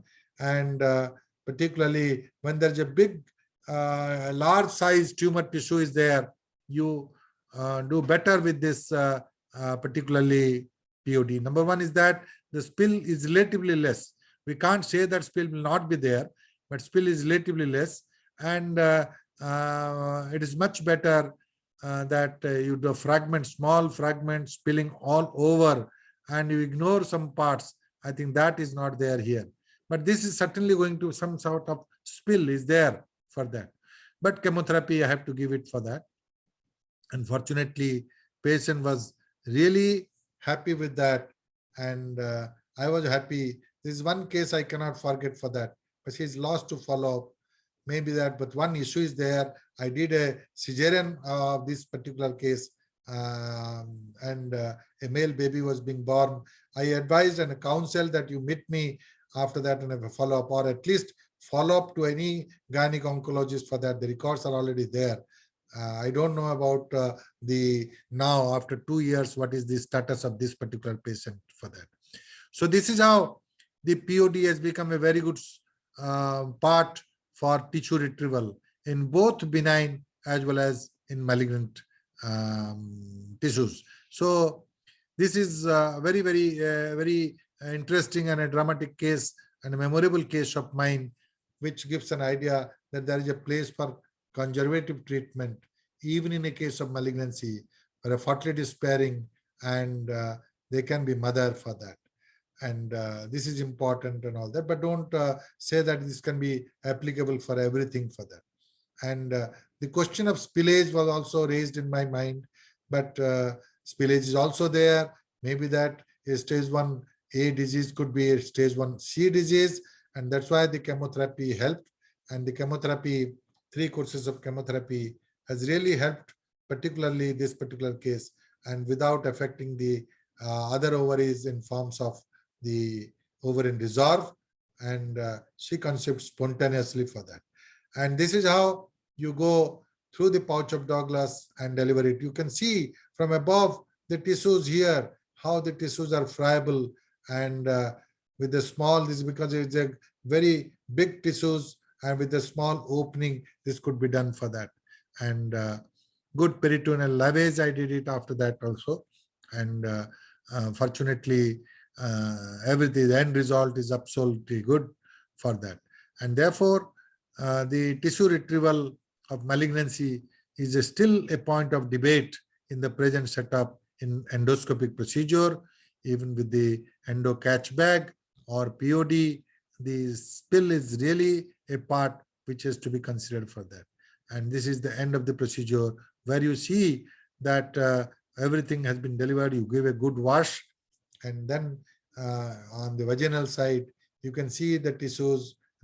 You see the other left ovarian tube is absolutely normal, and there is no in the surface. Then tested for the patency also, because he is infertile. And you see, this is how the from the pouch of Douglas, from the cul-de-sac, we have just removed the whole tissues for that, and then subsequently sutured it. So this is how one of the example where I can give you that. Then after that, a good peritoneal toileting has to be done, and sutured the. This is at the end of the procedure, the suturing of the cul-de-sac, and that. Now, this is again a cancer ovary, which keeps presenting as a lump abdomen of about 28-30 weeks size. She presented within, she didn't notice, but she said the duration is 1 month. I don't know whether she's 1 month, but the large pelvic lump, which is sonographic and color Doppler showing a vascular tumor with ascites. Now we have seen ascitic fluid collection and sending for peritoneal cytology. Again, a long vertical incision, midline incision we have given. And of course, with the help of Dr. Giri, the gynec oncologist, she is the best person to deal with this type of cases. And you see the whole, after that, a long incision is given not to have a spill for that. And therefore, we deliver the big cyst out of it, but there is a plenty of adhesions all around. It is difficult to lyse the adhesions and all that. You can see the adhesions all around, dominant adhesions to the tumor, and removal of the tumor intact was possible. And but you have to do a proper adhesiolysis, taking care of the different bowel for that. So this is a case where the bowel is very close to that, and we have to remove that from all sides. And there's a bipolar which helped us, and the complete procedure we can do removal, complete removal of that. So the other side also, there was all around there was adhesions, and taking very special care about the gut and the electrocautery, we could remove this. And at the end of the procedure, all around you should do it, and without any rupture, without any spill for that. That is the main principle. And the main principle of this particular disease is to have a surgical staging and the total tumor clearance. The main is the debulking, and optimum surgery has to be done because this is a primary surgery, and we have to do a total tumor clearance for that. And this is the end of the procedure where the tumor is being removed, and all around it has been cleared, and the tumor is being removed for that. And the last part, we find that this is a part where the infundibular pelvic, and this is the infundibular pelvic, and approach to the infundibular pelvic in the retroperitoneal dissection. We did it, and then in the retroperitoneal dissection, we found that yes, this is the infundibular pelvic. We clamped and then removed this big ovarian cyst on one side. The other ovary is normal, and this is how the infundibular pelvic is being used. And retroperitoneal gives a much better route and a safer place for that. And this is the end of the story where the tumor is removed. Now the next step is about the hysterectomy part and the tumor, the inspection. After that, we just cut open the tumor to see what it is. And the interior is there, the surface is smooth, but there are excrescences all over and adhesions all over for that. And therefore, we thought of seeing the interior of the cyst and what is there inside, and then we can go ahead with the different surgery. Of course, with this tumor, we can go with the progen section, or we can go for a hysterectomy for that. Now, the second step is that going for a hysterectomy, the other ovary is normal, and a good packing is necessary, good exposure is necessary for this radical surgery, and at a higher level, packing is important, good retractors are necessary for that, and With this vessel sealer, with the mechanical cutter, we approach this particular case, the other side, starting at the round ligament, again going to the retroperitoneal approach and finding out this is the ureter, the vessels and all that. And retroperitoneal approach gives a better surgical identification of the different structures, particularly the ureter. And therefore, this is the infundibulum pelvic, which has to be clamped or sutured, or with the vessel sealer one can give it. And we always use the vessel sealer for this purpose. And this is very good, not only for hysterectomy, but for ammentectomy, for all types of surgery. The electrosurgical device is really helps a great lot for us. And this is the first. The second step is after removal of the tumor, you can send it for the frozen section. That's one. And then go on proceeding, because the mass is relieved, you can get a lot of space. And then classical total abdominal hysterectomy with the removal of the other adnexa, you can go for that. And this is the procedure. The procedure is all same. It is nothing great for that. But after that, the second procedure of hysterectomy with bilateral salping oophorectomy. Next, you plan it for the lymphadenectomy. Of course, primarily, this is the bladder uterovesical pouch which has been dissected. But the primary thing after the tumor is gone, we have to go for a thorough evaluation, not only the peritoneal wash, but the inspection and palpation right from the pelvis to the diaphragm, and palpation of the nodes, the parotic area. All these has to be done for that. So this is important. So we did that. Then gone to the lower part of the uterus, the vessels. The uterine vessels is clamped now after retracting the bladder down. And this is a classical as we do it. This also can be done with suture or with the vessel sealer also. So here the suture is being given for that. And this is the step which I'm showing you for a classical radical hysterectomy, particularly for the ovarian malignancy, where the different components of the removal of the mass, pelvic mass, is to be done, and total abdominal hysterectomy with bilateral salping oophorectomy, then going for the omentectomy, and then subsequently the lymphadenectomy. Both the pelvic lymphadenectomy as well as the para-aortic nodes has to be cleared for that. So this is as usual, every gynecologist is very acquainted with this type of dissection and the uterine knuckle, which you find it now. And then after that, you go for the lower part and the Mackendorf's ligament, the separation of the uterovesical fold of peritoneum. There are some little adhesions on this side, and therefore we have done a clearance on that. And then after that, we go for the identify the ureter, identify the vessels, and then going for the pelvic lymphadenectomy. So now the lymphadenectomy part, this we use it commonly a bipolar, and a bipolar dissection can be done with that. And that is the external iliac, which you normally do it over skeleton. And there is a now this is a appendix. This is an appendicectomy which has been done. Because of the adhesions, we do that. And after this procedure of appendicectomy, we go for the dissection of the pelvic lymphadenectomy. So this is the way how you go for a pelvic lymphadenectomy procedure for that. And of course, you start from the this lymphadenectomy procedure on both the sides for that. And this is how you go and undertake the procedure with the cautery, with the least vascularity for that, and complete the procedure. So this is the lower part of the uterus, which is being done, which is left hand, because there is an adhesion on this aspect on the left side, and therefore we finish that adhesion part. And this is again on suturing I'm showing you suturing of that.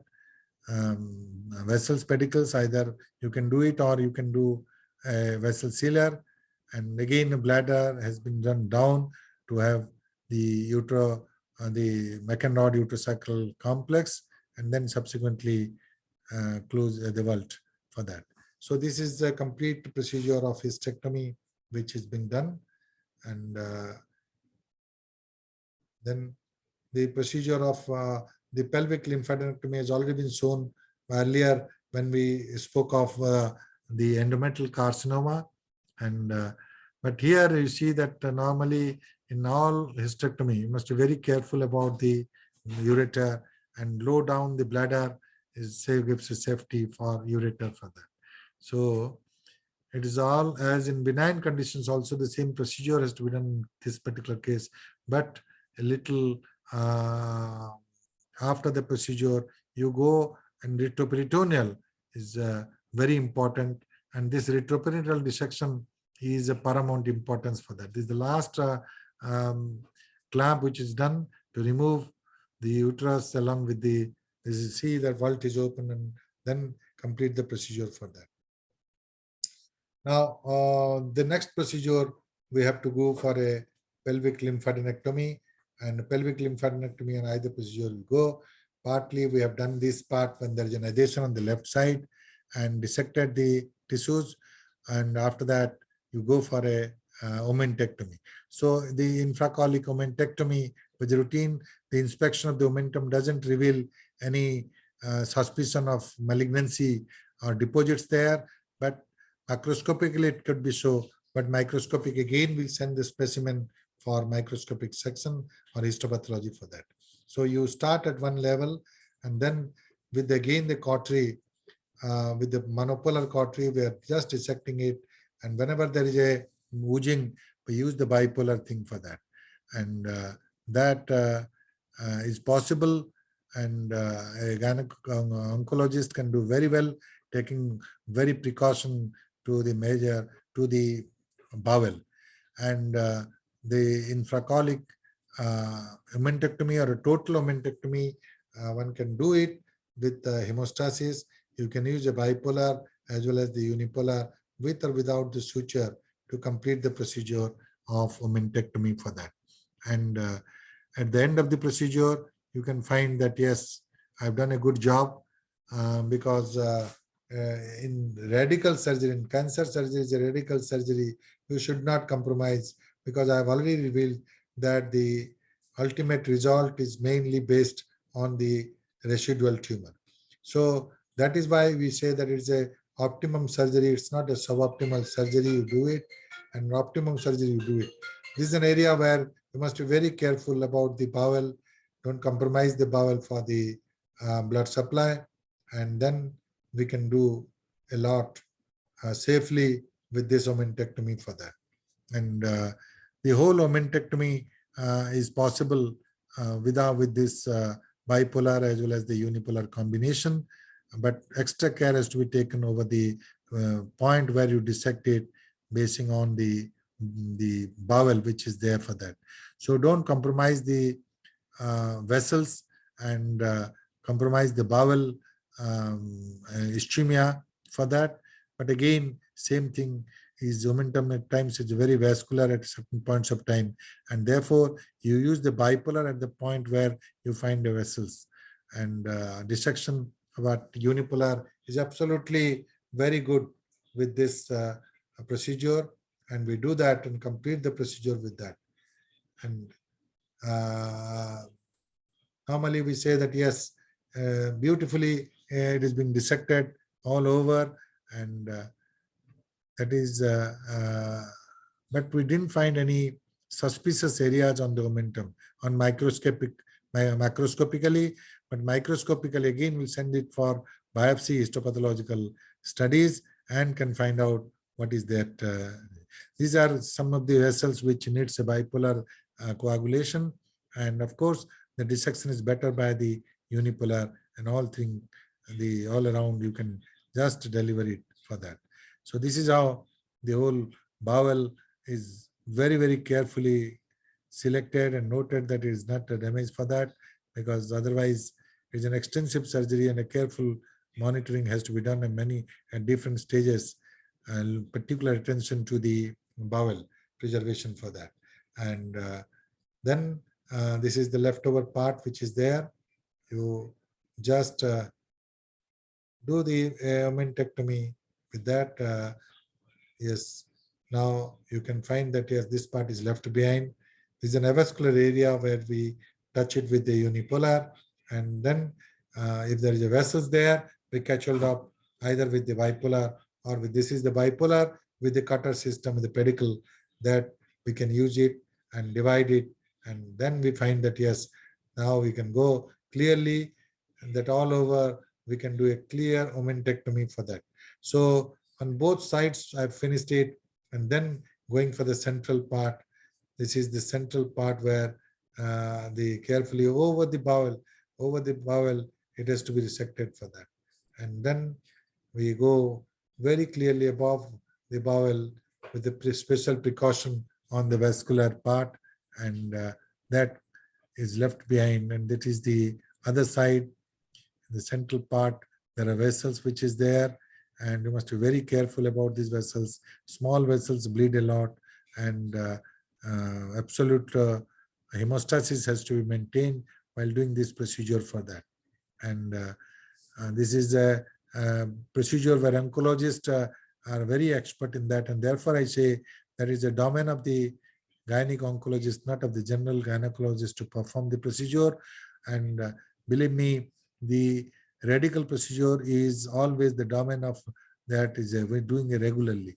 It's not a casual surgery where you do the number of surgery you do casually, you do one radical, and then it is not the, you cannot give a benefit to the patient as far as the survival is concerned. And therefore, as such, the survival is limited. But if you do a good piece of job, there has been plenty of evidence which shows that the survival is directly related to the residual disease. So try to minimize the residual disease as far as possible, and then only you can go to a good survival for that. So how extensively we are doing this surgery with the meticulous technique with that, and this all around we are separating the momentum, and this is a part where the vascularity is there, and therefore we can reduce that. And you can see the mesentery also, and this is a part which is a long part which you can use it combined with the simple bipolar to the bipolar vessel sealer with or without the cutter, and that the rapidity of the procedure is maintained if you do that. And don't ignore the vascular part, and you always see very meticulously about the vessels for that. And this is another part which is left behind on the left side, which needs an attention, and that is a bulge we can give it and just coagulate and cut it, and that is very rapidly we can do that. Swift surgery can be done with the use of electrosurgery. We can do with the harmonic also. Harmonic, the conventional harmonic also have a the open shear, and open shear we can use it, and that open shear can do it, or with the shear, classical electrosurgical shear, we can use it with that and complete the procedure for that. So we can see that yes, it's absolutely bloodless with the special attention on the bleeding, and then this is a part left over. And same, we are using this particular bipolar vessel sealer with a mechanical cutter. There are shears where the shears bipolar have a cut at its own, and this is another bipolar which is acting on the principles of the compression tissues and the sealing zone. The sealing zone is really the only thing is that we give importance to the lateral spread. All these electrosurgical instruments has a lateral spread, and therefore it is quite high. The distance has been taken from the bowel to the tissue where you see a prominent vessels which is there, which is very, very detrimental for that. Again, there is a vessels which has to be coagulated for that. So this is either side hemostasis has to be maintained, as well as the compromise of the blood vessels to the viscera should not be there for that.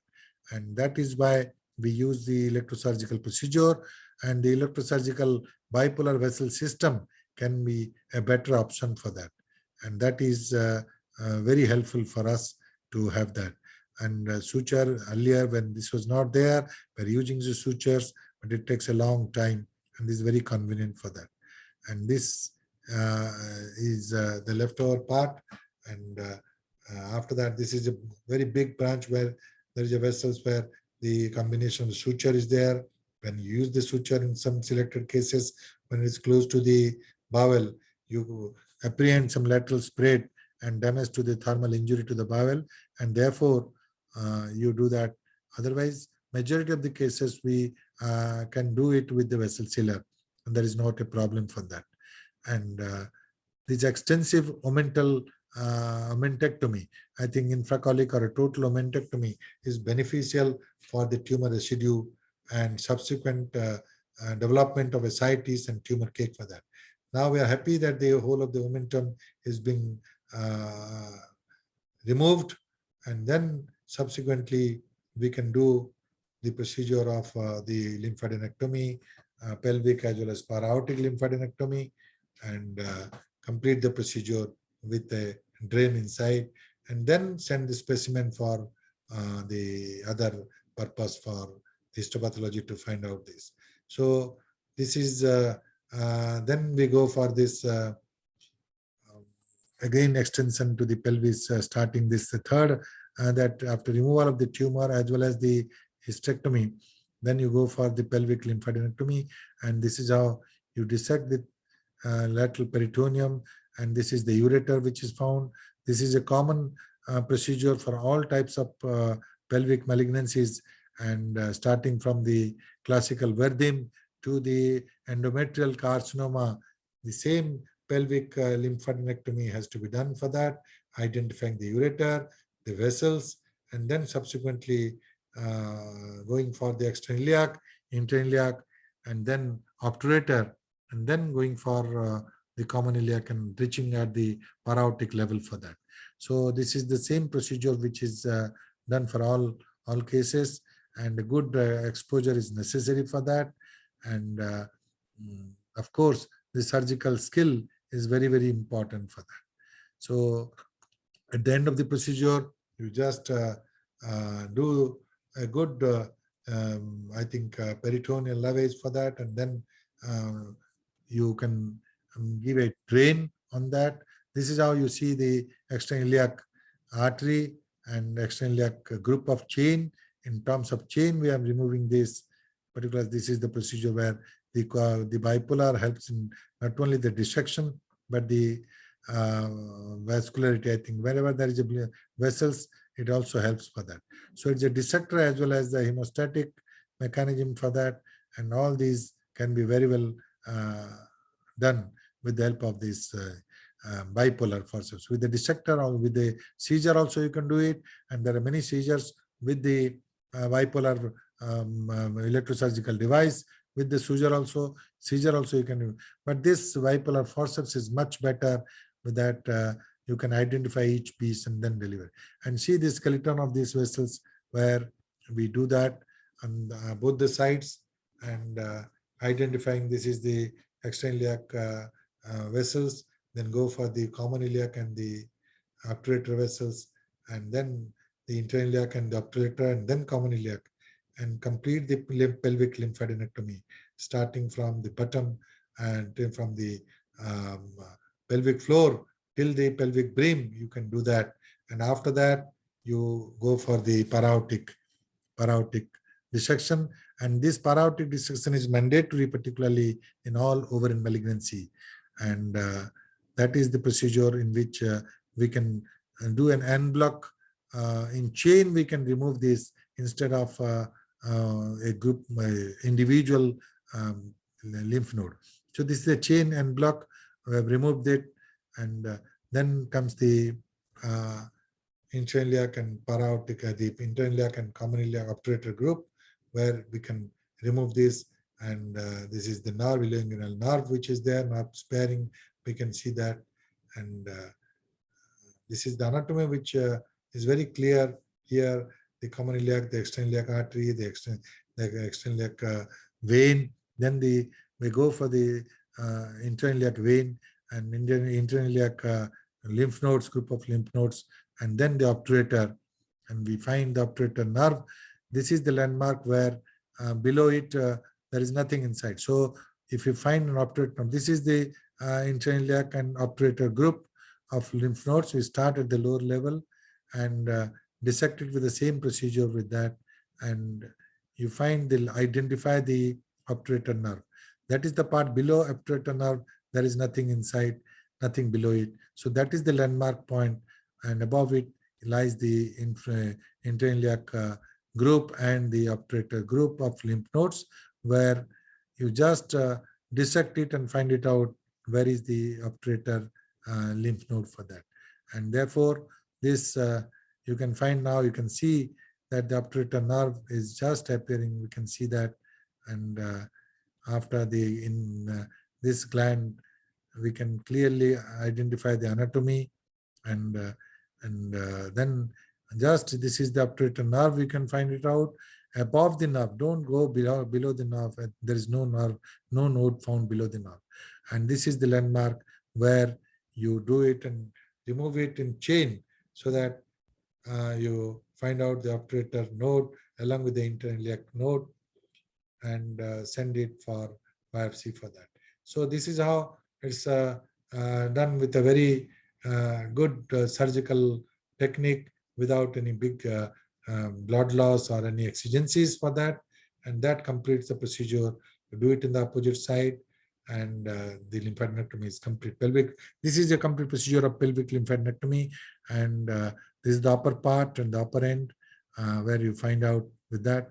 But now the common iliac, searching for the common iliac group, the common iliac, you remove it, and then you go for the para-aortic group for that. The other side, and again the same procedure has to be done, and then after the para-aortic, the total procedure is complete. This is the other side which is going on, and this is again a pelvic lymphadenectomy of the other side. I need not again repeat the same procedure. The same surgical technique is being done at the external iliac, first external iliac chain, then the internal iliac and obturator, and the identification landmark is the obturator nerve for that. And clearly the anatomically complete clearance of the pelvic lymph nodes has to be done. At times what happens, the location of the node is such that it is difficult to remove, but the skill of the surgeon is important. The skill is directly proportional to this fixity of the node, and therefore more is the skill. Even the fixed node can be removed if you are very cautiously going in that position. Otherwise, it will have a tendency for vascular damage.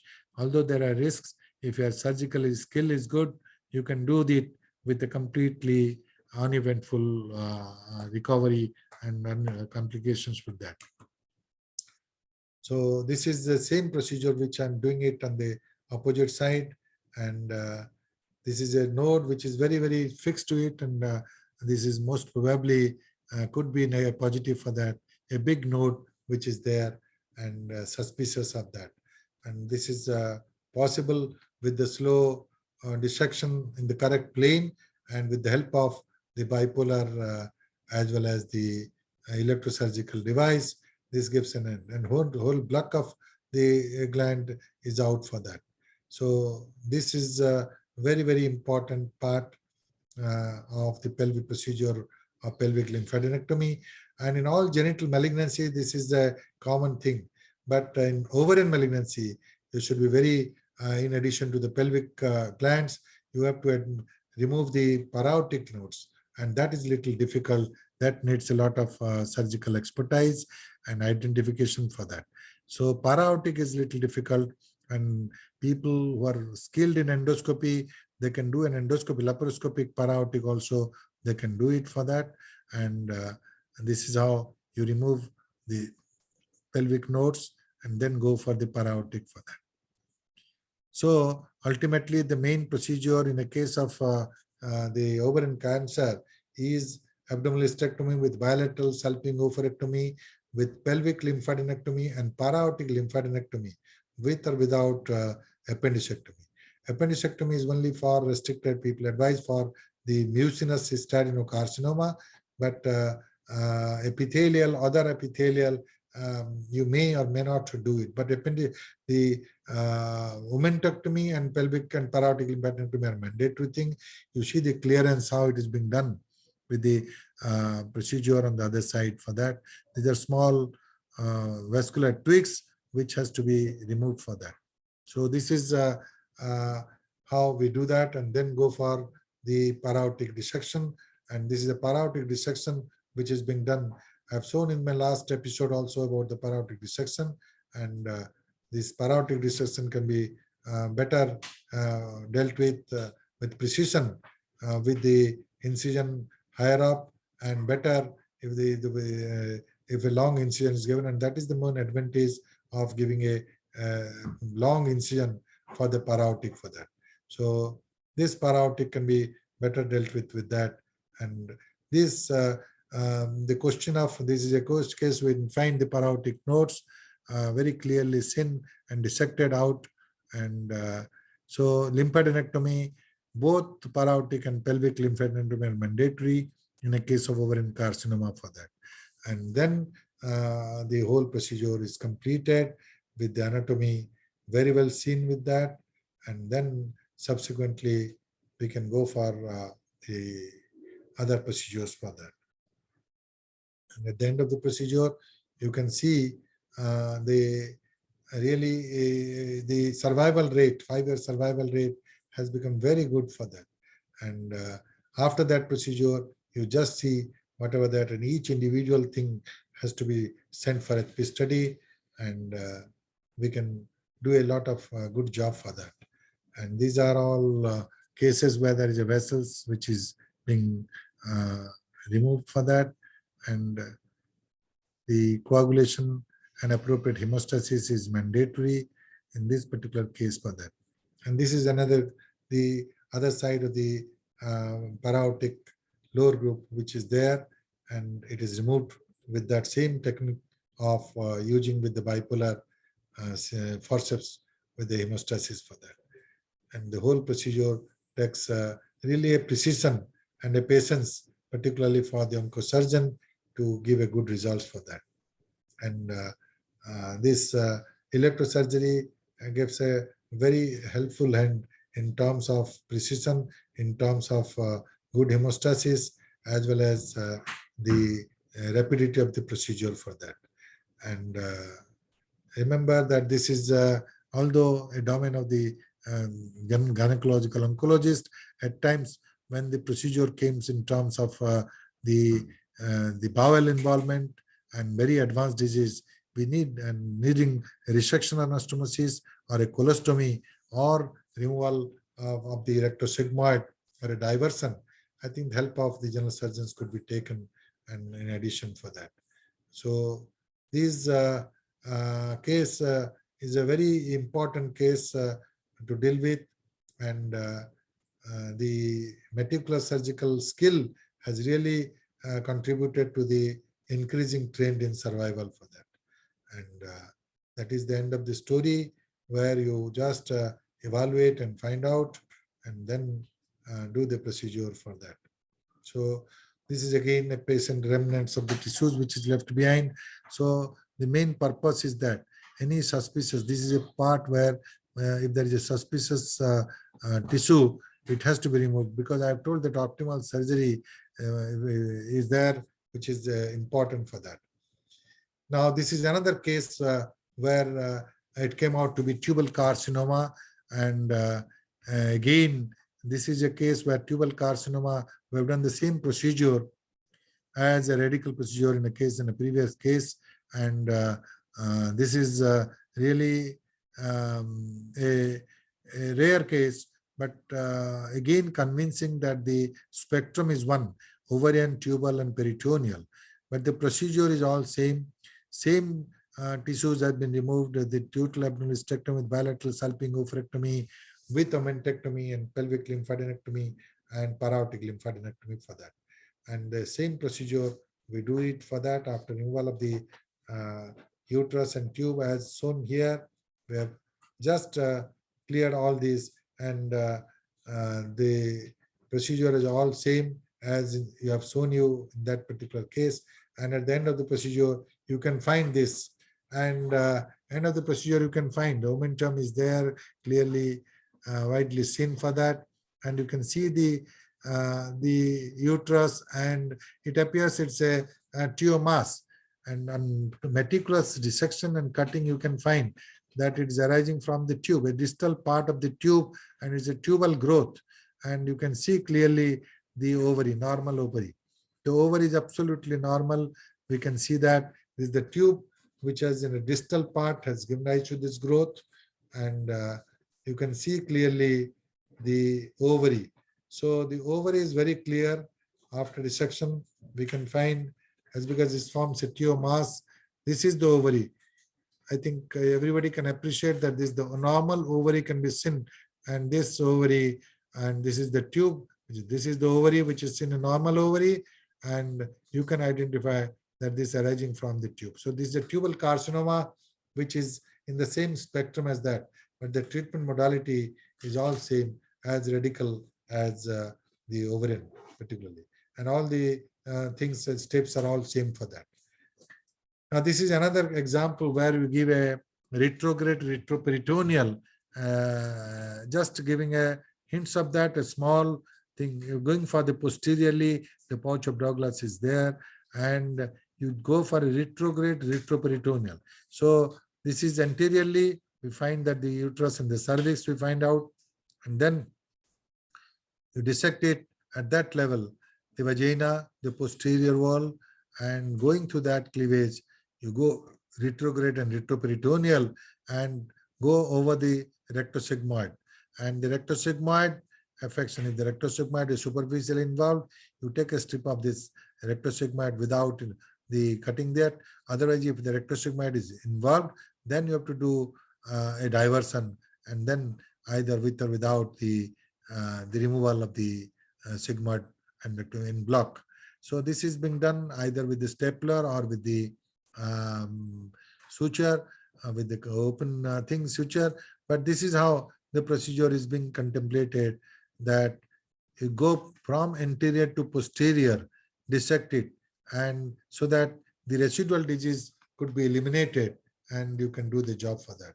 So that is how you go at that level. The bleeding points are being sutured, and this is the part posterior approach. The rectosigmoid is clearly seen, and we are dissecting in front of the rectosigmoid and clearing out the deposits in the POD. So normally the POD is full of deposits in a case of malignancy. So this is the method. If you go from retrograde retroperitoneal, then only you can approach and remove as much tissue as possible for that. And that is the procedure where it is though little vascular, but you clamp it and coagulate it and go in a right plane above the rectosigmoid. It's a delicate surgery, but the space of dissection is much better. You can enter in a right cleavage than injuring the rectosigmoid. But this approach is much better than anterior approach in the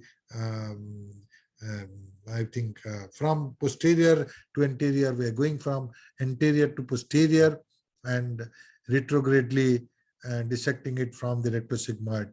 The whole chunk of tissues can be really delivered in that way. Otherwise, it's not possible to tackle it right from the posterior approach for that. So that is one example when I give it for that. This is another case where we find that there are peritoneal deposits. There are peritoneal deposits, and we want to do a peritoneectomy. And the other case, the peritoneectomy is very, very important when we target for the residual disease. When the peritoneal deposits are there, peritoneectomy has to be done for that. And that is why we do that. People aggressively do an extensive total peritonectomy, even at the level of the diaphragm, they do it, but that has to be weighed as per the patient's profile, and then only they can do it for that. So this is all about the few examples I'm giving that in extensive disease that could be helpful for that. So thank you very much, ladies and gentlemen, and Sanjay for an extensive review of this particular ovarian carcinoma. And due to lack of time also, I couldn't show more of these, but I'm happy that I could deliver this within this episode, whatever I have felt it and whatever is my experience for that. Thank you very much. Thank you, sir. Sir, there are few questions. So if you permit, we will take the question. Yes, yes. The first question is from Susila Kunte. She is asking, the long-standing endometriosis is a risk factor for CA ovary. So here, long-standing means what is the duration? That is absolutely ill-defined. They say that is a 4.2% increased chance of development of endometrial carcinoma from endometriosis. But we cannot say it's a long-standing, how many months or how many years is presumed. It is an individual patient's, I think, profile which is responsible for that. It's not the duration which is responsible for that. Yes, sir, correct. Next question is from Dr. Ghosh. The role of CT scan or MRI, which is better in genital malignancy? Now, CT scan, both are important for that. The MRI can give characterize the mass, particularly in a pelvis, an extension to the pelvis. But in upper abdominal disease, particularly for a nodal status, particularly for omental involvement, for these CT scan has got an edge over the MRI. Okay.